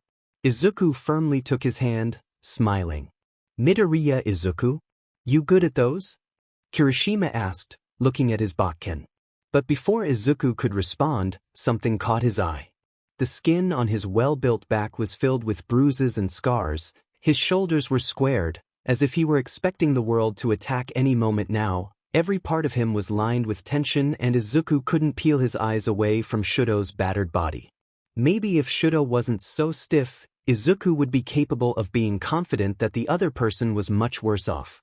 But the way Shudo's eyes were shadowed, how he just looked forward told him the situation was much different. My offer still stands, Izuku commented, and Shudo quickly put his shirt on, pointedly ignoring the stares on him. Izuku could unfailingly say that Shudo knew that he was referring to the time at the cafe years ago when he offered to join Shudo beat someone up. The scarred boy fiddled with the marble in his hands. I know. Izuku smirked and nodded. He faced Kirishima, who was now looking at Shudo too. He ignored the worry and frustration he felt. Yeah. I'm good with swords. After Aizawa called Shudo to demonstrate the ball throw, everyone else showed off their own quirks. Izuku could appreciate how Aizawa was straight to the point and didn't bother with any formalities, what with having an exam during the first day of school. Shudo was among the top 3 while Izuku was somewhere in the top 10, which was something that Shudo never failed to gloat about. The last place, a boy named Mineta Minoru, was teary-eyed because Aizawa threatened to expel the student in last place. It was apparently a logical ruse. Izuku had laughed at the eerie grin on his teacher's face. Aizawa had then dismissed them and before Izuku could walk off, 2 pairs of hands grabbed him, one on the back of his collar, and the other grabbed his shoulder harshly. He turned around. What's your prob dash? It was Shudo and Katsuki, who looked at each other in surprise. Shudo's hand was holding his collar, and Katsuki's hand felt like it was trying its hardest to break his shoulder. Katsuki then glared at Shudo, who shrugged and released Izuku. At least I don't have to guide the hopeless moron all the time now. Shudo sighed in relief. Katsuki smirked in response. Yeah, this fucker's always been dead weight since we were kids. Izuku felt appalled. They were ganging up on him. He growled and pushed Katsuki's hand away. I can go back to the classroom by myself. The skeptical looks on their faces only set him off and he stomped off. Todoroki-kun, what's wrong with Midoriya? Uraraka approached him. Shudo quickly spun around and bowed, taking her hand. Bakugu raised an eyebrow, scoffed and walked away. It's nothing to worry about, mademoiselle. The idiot simply gets lost all the time. Shall we go to the classroom together? Uraraka became red. Oh, did I hear someone say something French? A blonde cut in. Shudo looked at him. You are curious about me? Well, it can't be helped. My name is Aoyama Yuga. I have originated from France, which is why I have recognized that word. Aoyama proclaimed. His eyes were sparkling. Shudo lit up. Then that means you have eaten all kinds of dishes there, huh? Oui. Are you perhaps interested? Todoroki-kun, you like food from different countries? Uraraka piped in, her eyes bright with curiosity. Shudo smiled. Yes. I can cook. Then I shall tell you all about the delicacies I have eaten during my time there. The boy had began speaking and Shudo happily listened to him. Uraraka also looked a little interested, and they walked back to the classroom together. Ida-san, where are you going? A confused Kaminari asked. Ida adjusted his glasses and answered, It's rude to eavesdrop, but I have happened to overhear that one of our classmates easily gets lost. I cannot let a fellow classmate of mine be late simply because I didn't choose to help him. I must go. He ran off. Someone whispered. He has a point. It is our first day of school. Having our classmate be late will reflect poorly on the class. Yaoyorozu nodded. Izuku was there when Shudo and the others finally arrived at the classroom. Ida was berating Izuku and the freckled boy had a petulant scowl on his face. Bakugu was quiet, having a bored look on his face, which was new. You should ask for help next time. They'll understand, you're still a first year after all. Then Izuku saw Shudo and had the smuggest look on his face. If it isn't number 6. Wadash, then Shudo noticed that he let Aoyama and Uraraka inside the classroom first, effectively making him the 6th person to arrive in the classroom. It was exactly like that time in Sabaody, when Zoro arrived first and taunted Sanji for being number 7. Tisk, grow up, you shitty biestui. Izuku looked away, smirking. A number 6 shouldn't be talking like that to a number 1. Bakugu snorted. Big talk for someone who wasn't even in the top 3 in the exam. The explosive boy said derisively. Izuku spluttered. It's a quirk apprehension exam. What, is that your excuse? Bakugu smirked. No. Izuku's petulant scowl returned and he sat quietly on his chair. Ida looked troubled. Why haven't the others arrived yet?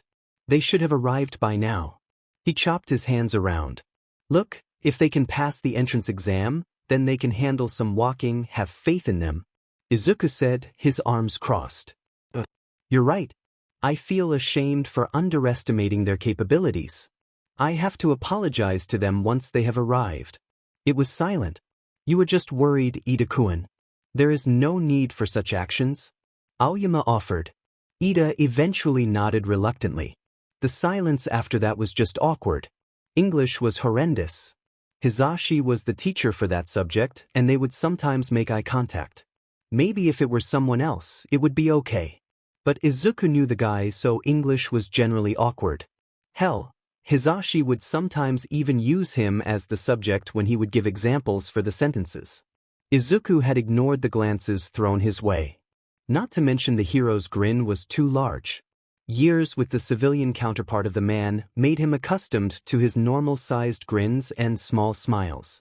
But as a hero, the man always had a large, stretched grin on his face. Izuku thanked the heavens when lunch finally came. Katsuku went off alone. Aoyama and Uraraka instantly went with Shudo. Izuku was interested in talking to the guy with 6 arms, because really, look at those, they're wicked. Izuku invited him to lunch because he wanted to talk about the guy's regimen. The guy introduced himself as Mizo Shoji and accepted to eat with Izuku as long as a friend of his comes along with them. Kuda-kuji was quiet, nervous, and preferred to use sign language, something that Izuku doesn't understand. Mizo thankfully knew sign language and would translate for him. Izuku wasn't really fond of relying on other people and resolved to learn sign language himself. They sat in a table which was near Shudo's group, which contained Uraraka, the blonde guy, Shudo, and a new addition, a muscular guy with full lips and brown, spiky hair. Kuda explained his quirk. He apparently was able to order animals around, which was pretty useful. Izuku remembered when Luffy used to tame animals left and right and even got a kraken on his side. Yup, pretty damn useful. Izuku and Mizo discussed their respective regimens, and sometime in the middle Kuda signed that Izuku's hair was like grass, which was nice because he liked nature, and what if creatures could live in it? Izuku looked stunned while Mizo laughed and Kuda looked like he was going to melt. Then when lunch was almost over, Izuku overheard the cook swooning and loudly insulted him, resulting in at least 2 fights broken by Mizo and Uraraka, respectively. Mizo would grab Izuku and Uraraka would tell Shudo to stop. All in all, they fought on the way back to class and the rest of the group looked a little resigned. They only stopped fighting when they arrived at the classroom, when Bakugo joined in, making them more disruptive, which forced Ida to stop them. Izuku had to say the day was pretty. Okay, he was a little glad that the people he ate lunch with were only surprised when Izuku said that he was quirkless and continued to hang out with him, instead of ignoring him. The cook was finally his classmate, and his other classmates weren't flat out ignoring him. Maybe this could last until he graduated. Probably. The criminal activity nearby seems to have lowered lately. Kaji Yuki murmured, his eyes narrowed. The figure next to him lazily ate the sandwich they were holding. Oh, someone mentioned a group called League of Villains, said they were recruiting or something. Are we going to look into it? The figure asked excitedly. Kaji shook his head. Oh, I still have to finish my friend's request. I'm late enough as it is, he said, remembering Shudo's request of finding out about his future classmates. But now he's too late. Shudo's already finished the first day of school. He can only hope that his friend would still accept the intel he has gathered. Kaji's cat, Cheyenne, jumped onto the laptop and closed her eyes. Kaji looked at her exasperatedly. The figure, Kaji's partner, pouted and took a bite out of the sandwich. By the way, your cooking's really good, Yuki. Kaji glared at his partner as he tried to remove Cheyenne off his laptop. I told you not to call me by my name during times like this. Are you trying to put me in danger? His partner shook his head at that. Nope, sorry, Finny. Kaji rolled his eyes and went back to his laptop. The League of Villains? He can feel the familiar curiosity that always fueled him to act. Maybe he'll look into it. He'll do it later, when Shudo's request is finished. Izuku found that he quite liked Kuda and Mizo. They were quiet for one, which instantly puts them in his mental list of people who are not annoying, along with Chopper, because he can't really get annoyed by that reindeer no matter how noisy he was. Perona, Shudo, and Nami, on the other hand, were on his list of people who are annoying, which Katsuki was on the verge of entering. Blackbeard and Akainu were generally just on his sheet list. Izuku. He blinked and looked up at Hisashi, who was looking at him worriedly. The entire class was either looking at him in confusion, worry, or indifference. You weren't responding again? Hisashi elaborated. Izuku took a few seconds to collect himself. Sorry. What is it? He stood up. Hisashi looked at the board pointedly and Izuku read the sentence written on the blackboard. Okay, sit down. Izuku awkwardly nodded and sat back down. English was really awkward, just because it was Hisashi. Also, he was spacing out again earlier. What the hell was wrong with him? Is there some sort of disease like that? Izuku glared at his table, his hands clenched. That can be a liability. He needed to find out what it is and try to stop it. He frowned. The bell rang and it was time for lunch. Izuku took his time walking towards Mizo and Kuda. Mizo noticed him and said, "Can someone join us eat?" Izuku shrugged. As long as they're quiet, I guess. Kuda was rapidly signing and Izuku looked at him questionably. He's asking if you're okay. Mizo said, Yeah, I am, thanks. He just really wants some sake right now. Also, piercings. Does this school allow those? Arudara sure as hell didn't. Not that it would stop him, of course, but he never got around to getting piercings yet. He was always too busy training. I am called Tokoyami Fumikage. A bird walked over. We're seatmates, so we kind of got along during class. Mizo said. To be honest, Izuku didn't peg Mizo as a social type. But here he was, bringing people into their group left and right. Kind of. Before they left for the cafeteria, Izuku could feel Shudo's eyes on him. He realized that he never spaced out whenever he was with Shudo, which meant that it was the first time Shudo saw him like that. He ignored his stare and placed a hand on his bakken. "I am here." Going through the door like a normal person. It was All Might. Shudo could feel the admiration deep in his heart, but he learned long ago to accept everything about his 5-year-old counterpart. Besides, everyone had the same reaction as him anyway, even Izuku. The #1 hero declared that they will be having a battle trial and that they should change into the costumes the support department made them. He can feel the excitement of everyone around him as they left, likely eager to show off the costumes they designed. His own costume wasn't all that different to what he used to wear as Sanji. A black, double-breasted suit with golden buttons and a tie together with a long-sleeved button shirt. The only difference was that it was more durable. Also, it was fireproof and waterproof to accommodate for his quirk. He also emphasized that it should be stretchable to not restrict his movements. His classmates commented about how Shudo has a weird style. Others would say that it was unique, and on rare cases, classy. Most of his classmates' costumes was like a hero's, unlike Shudo's own where he looks like a cook. "You look like some kind of ronin, Midoriya. Why 3 swords? Can you use all 3 of them at once?" Shudo looked at the swordsman who was being fawned over by his male classmates. How predictable. Izuku's costume was also similar to what he used to wear as Zoro. He felt a little hypocritical, but whatever. "You look as shitty as ever," Shudo said. His classmates quieted down and Izuku narrowed his eyes. "Huh? What did you just say, curly brow?" He unsheathed his 2 swords as Shudo lazily raised his leg up. Shudo didn't answer and instead chose to block the sword coming his way. Todoroki and Midoriya are fighting again. A blonde, Kaminari, if Shudo remembered correctly from Kaji's files, yelled. "Oi, shut the F up you two!" Katsuki snapped, his hands positioned near their heads. He and Izuku quickly moved away to dodge the explosions. "What the hell was that for?" Izuku growled while Shudo just frowned. "No fighting inside the changing room, please," Ida exclaimed, moving in between the 3 of them. Izuku scowled and looked away, sheathing his swords. Shudo sighed and apologized to Ida. Katsuki clicked his tongue and stomped away. "We'll be deciding our groups with ballots," All Might said. As Ida started to interject, Izuku contemplated whether he should challenge All Might or not. He needs to be #1 after all. But this wasn't similar to the time when he wanted to challenge Mihawk. He wanted to be the greatest swordsman then, but right now he can't be the #1 when he isn't even a hero. He nodded to himself and resolved to challenge All Might once he graduates from UA. He looked at Ida, who was apparently talking about how random the partners would be and how irrational it was. Criminals attack out of nowhere, so you'll end up working with whoever's available. So you'll have to learn how to fight alongside different kinds of heroes. Just leave it to fate, Izuku said out loud. Ida looked surprised. "I see. That makes sense. I apologize for being so short-sighted." Izuku waved him off. A few of his classmates were looking at awe while Katsuki rolled his eyes, already used to Izuku's spouting wise-sounding sheet from time to time. He ended up being partnered with Ida, and they were villains.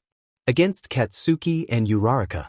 Katsuki smirked at him while Uraraka looked a little nervous at the prospect of being partners with Katsuki, which was understandable.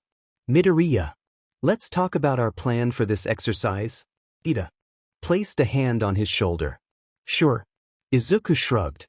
Once they were away, the first thing Izuku said was, "Katsuki would be going after me. He's been wanting to fight since we were like 6. Besides, he could always respect a challenge from someone potentially strong, especially if it was from Katsuki." Ida nodded thoughtfully. Based on his scores during the quirk apprehensive exams, he would be quite powerful. Uraraka's quirk is 0 gravity. She can release her quirk, which can be dangerous. However, overuse could lead to nausea. Plus, someone needs to watch the bomb. Izuku shrugged. He was fine with anything. He used to watch over the crew after all, and at the same time he would pursue enemies with bloodthirst. Or they could both protect the bomb. "You should go after them. If something's wrong on my part, you can rush here with your quirk," Izuku said. Just because Katsuki wanted to challenge him doesn't mean that he'll do it now. He has an objective right now. Besides, with his haki, he's best suited for guarding the bomb. I see. Make sure to clear the room of anything to avoid Uraraka's quirk. Speaking of quirks, what's yours? I haven't really seen your quirk during the apprehension exam. Is it some sort of subtle quirk? He shook his head. You'll see. Izuku doesn't really need Ida to start doubting him now. Izuku sat down near the bomb and leaned on the wall, focusing on his surroundings using haki. Ida was getting closer to Bakugo, and it seemed like he and Uraraka split up. Uraraka was rapidly approaching the floor he's in, while Ida finally approached Baku. I see Bakugo. Izuku heard from his earpiece. Yeah, I see Uraraka as well. Izuku stood up, smirking at the girl who recently just arrived. Uraraka had a determined look on her face as she looked at everything she can use her quirk on inside the room. Are you underestimating me? You didn't even remove everything that can make me use my quirk. She said she touched a fire extinguisher and it started to float. Izuku grinned widely. Not at all. With one hand, he carried the bomb over his shoulder and started to rush towards the side. Before they started, Izuku asked All Might something. Izuku looked back and saw several heavy objects following him. Hey, is there a reason that the bomb is on that particular building? Izuku asked. Izuku unsheathed a sword with his remaining hand. No. All Might turned to him, confused. Then his eyes flashed in understanding. I apologize, young Midoriya, but the bomb has to be on the correct building at the beginning of the exam for it to be fair. He smiled, thinking that Izuku probably wanted to change the building the bomb was located in to trick the heroes. He sliced the walls and jumped into the next building. Is that allowed? Uraraka called out. Izuku nodded and walked away, thinking only at the beginning, huh? Izuku crashed into the next building's windows and landed less than gracefully. It is. Izuku replied loudly. What happened, Midoriya? Ida asked frantically. He could hear explosions and cursing in the background. Keep Katsuki busy there. I jumped towards the next building. Izuku quietly replied as he started to run towards the rooftop. Don't let Katsuki escape that building. Keep him occupied. Or capture him, either works. He said as he ran towards the rooftop.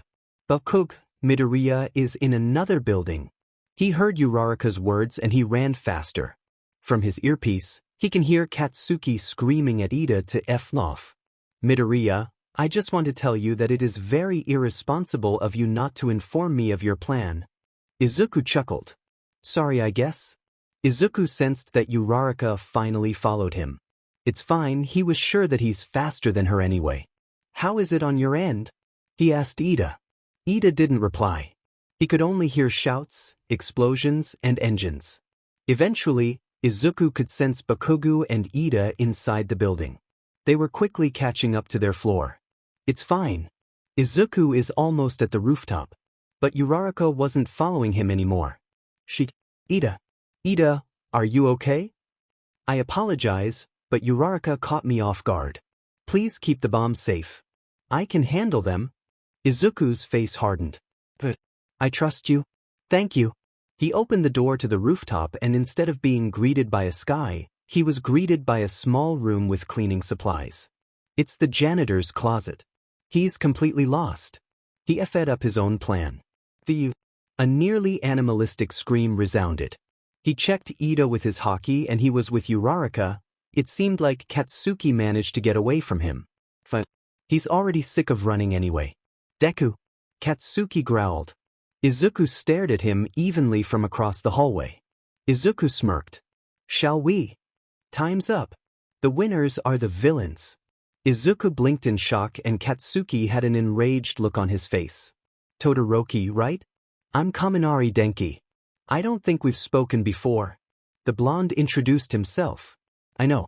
Shudo thought as he looked at his partner. I also know that your quirk's electrification. Also that you like hamburgers. Gee, thanks Kaji, I needed that intel. He thought dryly. It's nice to meet you. Let's do our best. He replied. So, what's our game plan? Kirishima's quirk hardens his body and Zero's is. Tapes, I think? Kaminari said thoughtfully. Also, he added sheepishly, if I overuse my quirk I end up being, dopey. Oh well, I think they'll hide the bomb somewhere on the middle floors. Should I try burning Zero's tapes, or would that hurt him? Shudo asked. Kaminari winced slightly. Well, how about freezing them? Heh, it's kind of weird that quirks are elements. Fire, ice, electricity. Maybe you should try to scare them with your quirk? Shudo suggested, and Kaminari shook his head. My quirk is kind of an area effect or something. How about, Shudo started as he chewed on his toothpick, one of us enters through the window, can you climb walls? Nope. You should do it then. Kaminari smiled. Nah, how about we take a page out of Izuku's book? Shudo smirked. Look, I wrapped the bomb with my tapes so that they won't be able to touch the bomb, see? Zero grinned as he patted the bomb. Nice thinking. Now, should we both stay here? Kirishima asked. Yeah. There's no guarantee that we would bump into the hero team if one of us were to go. Also, won't it be better if 2 people will protect the bomb? Zero said, a grin on his face. Kirishima rapidly nodded. Right. I'm the first line of defense, I'll fight them, and whoever gets past me, you can surely handle them with your quirk. Kirishima exclaimed. It was silent for a while. It's been a while now, where are they? A loud crash resounded throughout the room. It was Kaminari. Weaker indiscriminate discharge. What the dash? Demon, that took a lot out of me. And worst, Zero's been knocked out. Well, Kaminari seems to be in the same boat as me, at least. Kirishima thought as he looked at the heavily breathing Kaminari. But still, I'm sure Todoroki's been affected too even if he's not here. I doubt he's not near. But even so, I don't know where he is. That's bound to be bad. He looked around frantically, whilst keeping an eye on Kaminari. He stepped closer to the bomb, ready for any unexpected half-and-half user to show up. The bomb still has the tapes, at least. He muttered. He then turned his gaze towards his dazed opponent, who was a great distance away from him and the bomb. If it weren't for the fact that Todoroki can show up anytime soon, he would've charged and knocked Kaminari out there and then. Where's Todoroki? Kirishima asked. Kaminari blinked at him slowly. He will always remain in our hearts. He grinned dopily as he raised his arm in an attempt to mimic All Might. He seems to be out of it. I did hear about his quirk's weakness a few days ago. Shuto sat lazily, his hand playing with the marble on his hands, until he heard the loud crackle of lightning concentrated on the 3rd floor. There they are. He muttered. Oh, a story? Luffy said as he settled down on one of the chairs in the kitchen. If it keeps you busy enough not to steal the food, yes? Sanji replied as he continued to slice up the carrots. Well, how about I tell you about the War of the Best? Luffy suggested. Sanji abruptly paused and he slowly looked at his captain. He had the same large grin on his face, his body was relaxed, his signature straw hat was dangling on his neck. He turned back to his carrots. Sure. Whatever floats your boat. Luffy giggled. The sea floats my boat, Sanji. Anyway, I was in Hancock's Island when I heard about Ace's execution. He settled down and looked at the building critically from his position. The candle guy from Little Garden helped you? Luffy nodded happily. Yeah. I never really got to thank him, but then again he worked with Crocodile once, so. Anyway, Ace got really strong since I last saw him. He has all sorts of new moves with his fruit. I remember him using his hands to fire his flames like they were bullets. And his hands acted like a pistol. He totally got that from my Gomu Gomu no pistol. Well, he looked seriously convinced with that thought. Oh yeah? What about Sengoku though? Wasn't he at the execution stand with you? Luffy wrinkled his nose. Oh Law's granddad. Well, he destroyed the execution stand and… Shudo breathed as he pointed his index and middle fingers towards the 3rd floor. He's not a fraction as good as Usopp, but he can sense where Kaminari was, at least. Sorry, Ace, but I'm gonna have to steal your move, he murmured. He can feel the familiar heat of his flames start to build up on his hands and he shot. The bomb suddenly caught fire. Kirishima looked outside the recently destroyed window and saw Todoroki from another building who was continuously firing his flames from his fingers. The tapes on the bomb. He rushed to the bomb, but was stopped by Todoroki, who shot a flame in front of him again and again. Hell, one of them almost hit him, in fact. Kaminari grabbed the bomb with a slightly dazed grin on his face. But your quirk's weakness? Kaminari grinned and took out his phone. I slightly charged via cell phone. The heroes win. Is it that hard for you to be original, pervert cook? Was the first thing Izuku said when the teams finally entered the room. Piss off. The two immediately started to fight. So, Kaminari approached Kirishima, who was watching Zoro be dragged away. No hard feelings, yeah? Kirishima blinked and slowly grinned. He slapped Kaminari's back. It would be pretty unmanly of me to hold a grudge over an exercise. Yeah. Though I made my move back there a little weaker, it's pretty cool that you could take it. Kaminari looked over to where the two are fighting. Their fights were pretty much routine at this point. There's something missing though. He looked at where Bakugu was supposed to be. The third member of the daily fights of Class 1A, or so he called them, was glaring at the ground, and his fists were clenched at his sides. It was during lunch, after Ida and Yaoyorozu were elected as class representatives, when someone apparently bypassed the school's security. It was chaos really. Shudo lost Uraraka and the others, and it was by chance that he accidentally bumped into Bakugu, who was tightly holding Izuku's collar. The F you want, candy cane? You see that, Izuku? That's an original insult. Izuku glared at Shudo in response. He replied something but Shudo couldn't hear it due to the students around them. That's when Shudo's hockey picked up a presence, somewhere, in one of the school's rooms. The odd part was that it appeared out of nowhere, it just showed up. He narrowed his eyes and started to move past the students. Let's follow him, Katsuki. It seemed like Izuku also noticed the presence. Don't order me around. He ended up in one of the school's staff room. He opened the door and it revealed a man covered in mist, who was wearing clothes that made him look like a bartender. Oh, I didn't expect any students at this time. His voice was deep and a little raspy, and Shudo had to admit he expected his voice to be smooth or something. Like Laws. Now wasn't the time to contemplate his apparent preference in voices. May I ask who you are? He asked politely. He distantly heard Bakugu aggressively asking why he was being cordial to an intruder, and oh, Izuku was gone again. Typical. Since you somehow managed to find me, I guess I'll grace you with an answer. I am called Kurojiri. The man replied, as he held some papers in his hands. Shudo looked at it critically. Bakugu started to charge towards the intruder and he can sense Izuku again nearby. Bakugu yelled and jumped, aiming a palm on Kurojiri's face. Shudo leapt away instinctively.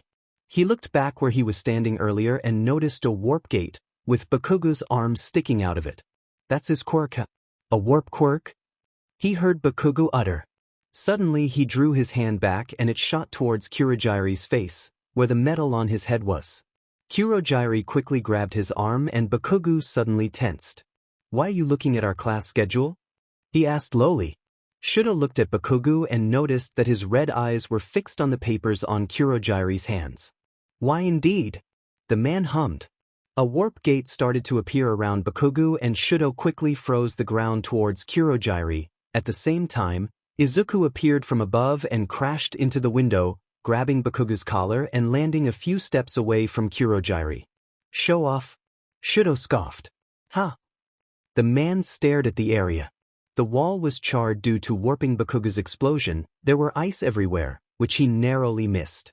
Pieces of broken glass were scattered on the floor. 3 boys were staring at him in clear hostility. Most imprudently, he looked at the clock. He was running out of time. I guess I already got what I needed anyway. Kurojiri intoned. A warp gate appeared behind him and he disappeared. What you 3 did, Aizawa glared at them, is incredibly stupid. You see an intruder that clearly looked dangerous, and what did you do? Confront him. I would have at least understood if you were alone, but there were 3 of you. One of you should have left to inform a teacher about this man. No, all 3 of you even ended up damaging school property. He looked at Midoriya. Broken window again?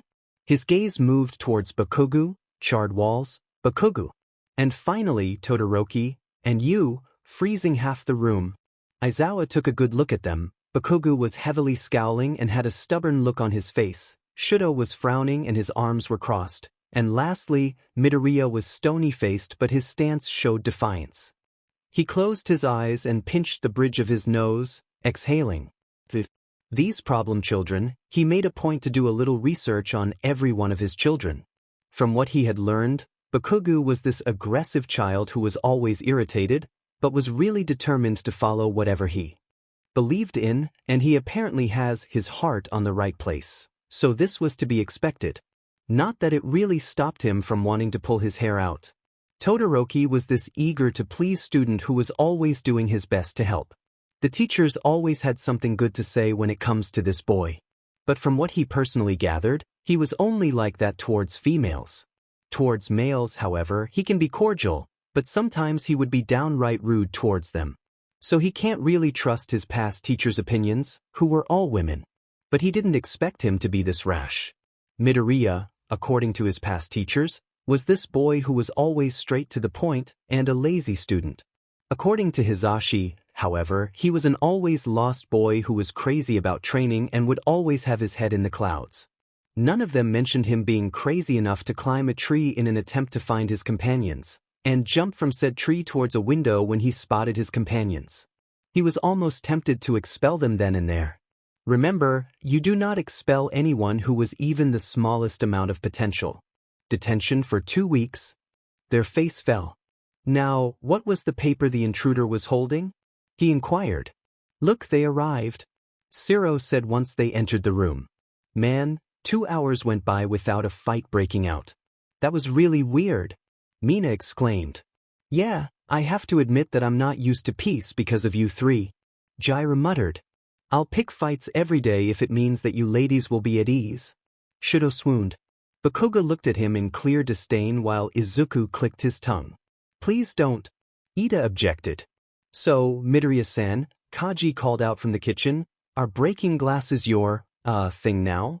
Izuku looked up from his book about sign language and groaned. For goodness sake, Shudo. What? Shudo asked from the kitchen. I was bored at the time, might as well poke fun at your idiocy with Kaji here. Oi, start mixing these two. Izuku sighed as he heard Kaji's obedient yes. How about I tell everyone about the time where you almost died because of your continuous nosebleeds? He taunted. He heard them pause. Sorry, Todoroki-san. Kaji said mournfully. It's fine. Oi, Izuku, as if struggling while trying to catch some small octopus is any better. Kiss it. Well, Izuku was cut off by a phone being rang. I'll get that. Kaji frantically shuffled to the ringing phone. Hello.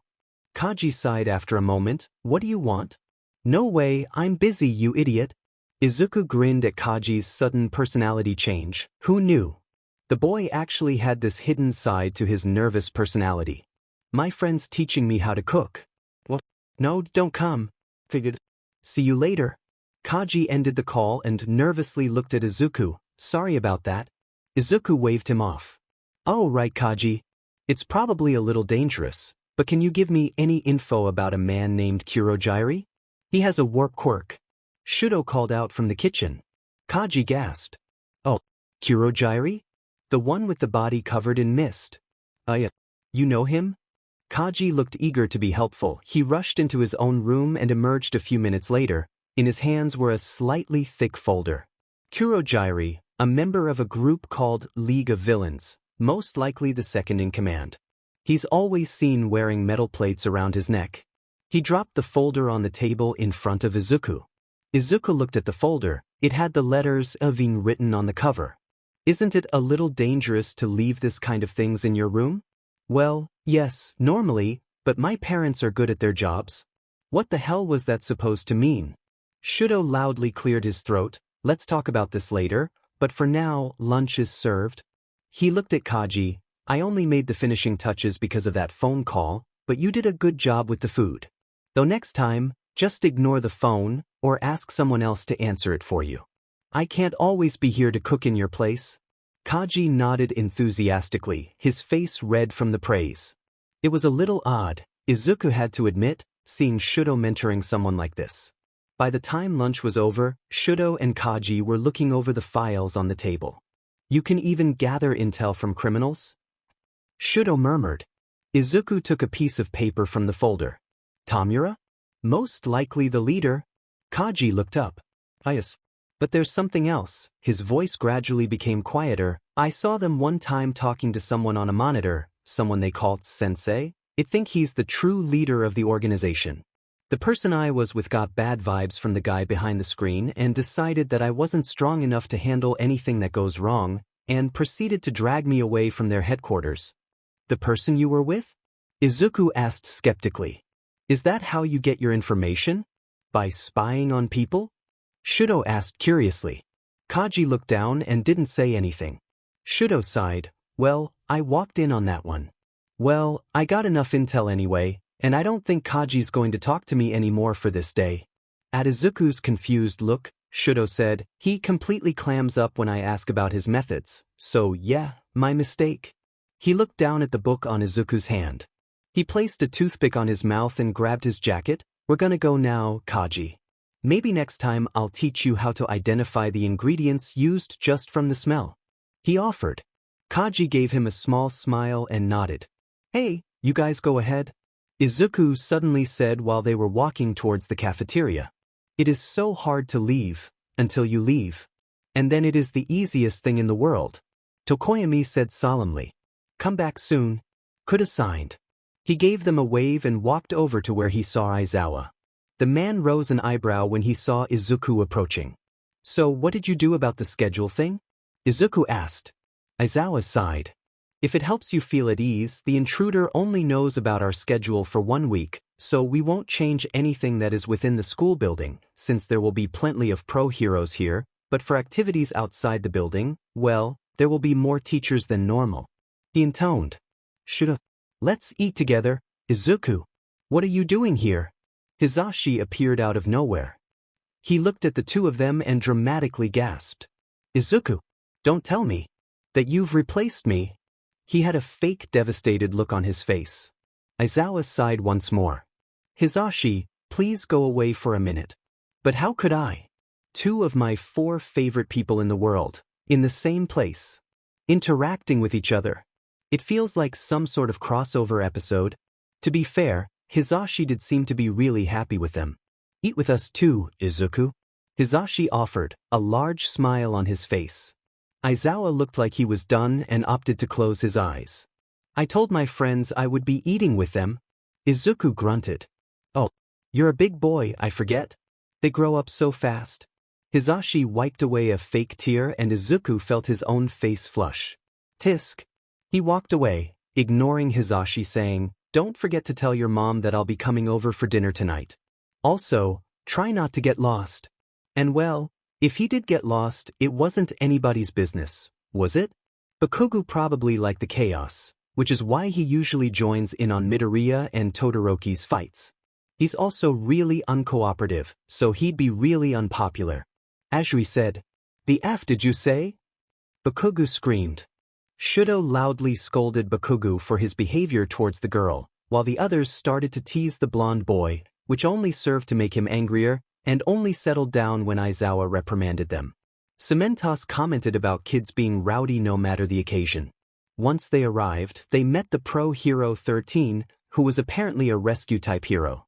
A small voice in Izuku's head started to say all sorts of things about the USJ faculty, and trivias about 13, in a squeaky voice. Be quiet, Izuku. He chided himself. You're allowed to have arguments that disrupt the class, but I can't say anything that might be helpful? The voice was hurt, vulnerable, and young. Izuku blinked and paused. Did he just answer himself? You didn't answer yourself, I answered you. What? Midoriya, stop spacing out. Kaminari called out. Izuku jolted and saw that the class has already entered the building. Aizawa and Cementos was talking to 13, and they had a troubled look on their faces. Wasn't All Might supposed to be here? The voice sounded a little disappointed. Izuku's haki picked up a presence at the center and he noticed Shudo tense up in the corner of his eye. It appeared out of nowhere, just like Kurogiri. A man with hands covering his body appeared from a warp gate. He had messy, white hair and his clothes were all black. Tamura. His classmates were all voicing their confusion while their teachers, save for 13, walked forward. Eraserhead is more focused towards surprise attacks. Is he going to be alright? Wipe that look off your faces. I can't be a pro if I can't do anything in a situation like this, Izawa muttered as Cementos started to control the ground. Kurogiri, why isn't All Might here? You said All Might was going to be here. Not only that, there are 3 pro heroes here. Tamura's voice was raspy and a little weak, and he scratched his neck as thugs started to appear from the warp gate. I told you that they most likely would. Jave made precautions due to those 3 students I met. How annoying. I guess we'll have to take out those cheaters as soon as possible. The 2 pro heroes, Eraserhead and Cementos, ran towards the thugs and started to take them down. 13 stayed with them and asked one of them to contact the school. Once they've established that there were no means of communications possible, Kurogiri appeared in front of them. Ida, you're the fastest one here. Escape and try to alert the school. The boy looked conflicted, but I'm the class representative. I can't just leave them here. Ida, Shoyuta called out. There are things we cannot do and things we can do. In this case, this a job only you can do. We're counting on you. How touching, Todoroki. Kurogiri dragged his attention towards Ida, and before he could do anything, Bakugo and Kirishima appeared and charged towards the villain. No! 13 shouted, and everything was covered in black. Izuku fell to the ground with a thud. He quickly stood up when he noticed the thugs around him. Just one brat, one of them remarked. He frowned and unsheathed his swords. Shudo landed gracefully on the ground and surveyed his surroundings. He picked up a familiar presence and walked towards it. He saw a hole and peeked inside it. Aoyama? Hagakure was fine. As long as the thugs don't see her, she was fine. This was the first time she will seriously fight against someone, and to make things worse, she's alone. But her invisibility isn't everything she was. Invisibility didn't help her against the robots in the entrance exam, so she must have gotten in the heroics department for a reason, no? She can handle this. Mineta was scared. He can't see any way to escape this situation without seriously getting hurt. He looked at Tsuyu. They were going to die. We're gonna die. He cried out. Tsuyu slapped his head. We need to remain calm, she said, but he can see the furrow in her eyebrows and her slightly shaking figure. Still, he was surprised. Tsuyu was scared too, but she was trying to be calm for him. He shook his head and slapped his cheeks. He was supposed to be a hero. Doing a bad job of ignoring the overwhelming fear in his heart and his sweaty palms, he listened to what Tsuyu was going to say. Midoriya? That you? He turned around. You're Ojiro Mashireo. The blond boy with a tail replied as he ran towards Izuku. He has a tail that has so many uses. The boy looked relieved. Thank goodness. I thought I was alone. I'm really worried about everyone else, but I'm glad to see that one of my classmates is all right. Izuku smiled at him slightly. Likewise. So where are we? It seems like we're in a fire zone. Well, it seems like we already took care of the thugs here, so maybe we should look for the others? Or maybe return to the gate? Ojiro suggested. Izuku nodded. If the people our classmates are fighting against are of this level, then I'm sure they're capable of protecting themselves, so we should return to the gate, where the leaders of the villains are. Aoyama? What are you doing down there? Shudo asked. The boy quickly crawled out and exclaimed. I simply fell here, that's all. His behavior was familiar, if nothing else. What it reminded Shudo of, he wasn't sure. We have to get going, some of our classmates might be in danger. Shudo said. Of course. Aoyama answered with flourish. Not so fast, brats. Villains? Shudo mumbled. He looked at Aoyama, and he was shaking, even when his face looked fine. I remember now.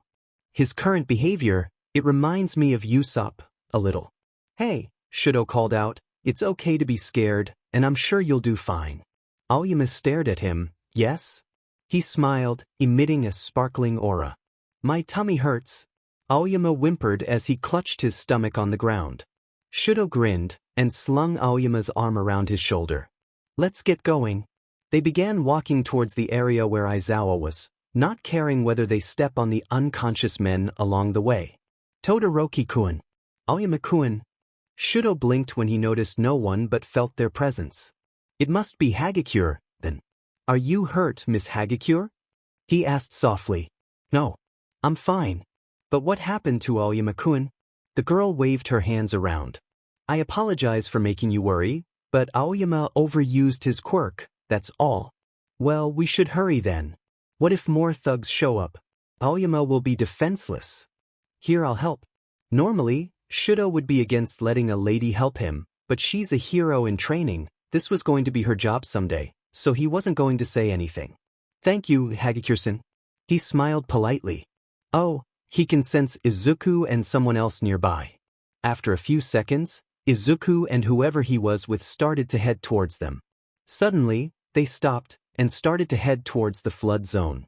What the dash? Shudo stopped and frowned. What's wrong, Todoroki-kun? It's nothing to worry about, Hagakure-san. Whatever, he can handle himself. It's Izuku, after all. Tsuyu. Mineta. Ojiro yelled as he saw the two. Tsuyu's leg was bleeding and some blood was coming out of her mouth. Mineta, on the other hand, was bleeding on the head. What happened? Izuku frowned. We were trying to leave the boat. Tsuyu jumped and I threw my sticky ball to the villains, but Mineta sobbed. We didn't reach the surface. We had to swim. Luckily we were already ahead of them and Mineta's ball were slowing them down, but one of them had a chain quirk and used it on my leg. Tsuyu continued. She looked down. In slight shame, I panicked and attacked them with my tongue, which is why my mouth is bleeding. I see.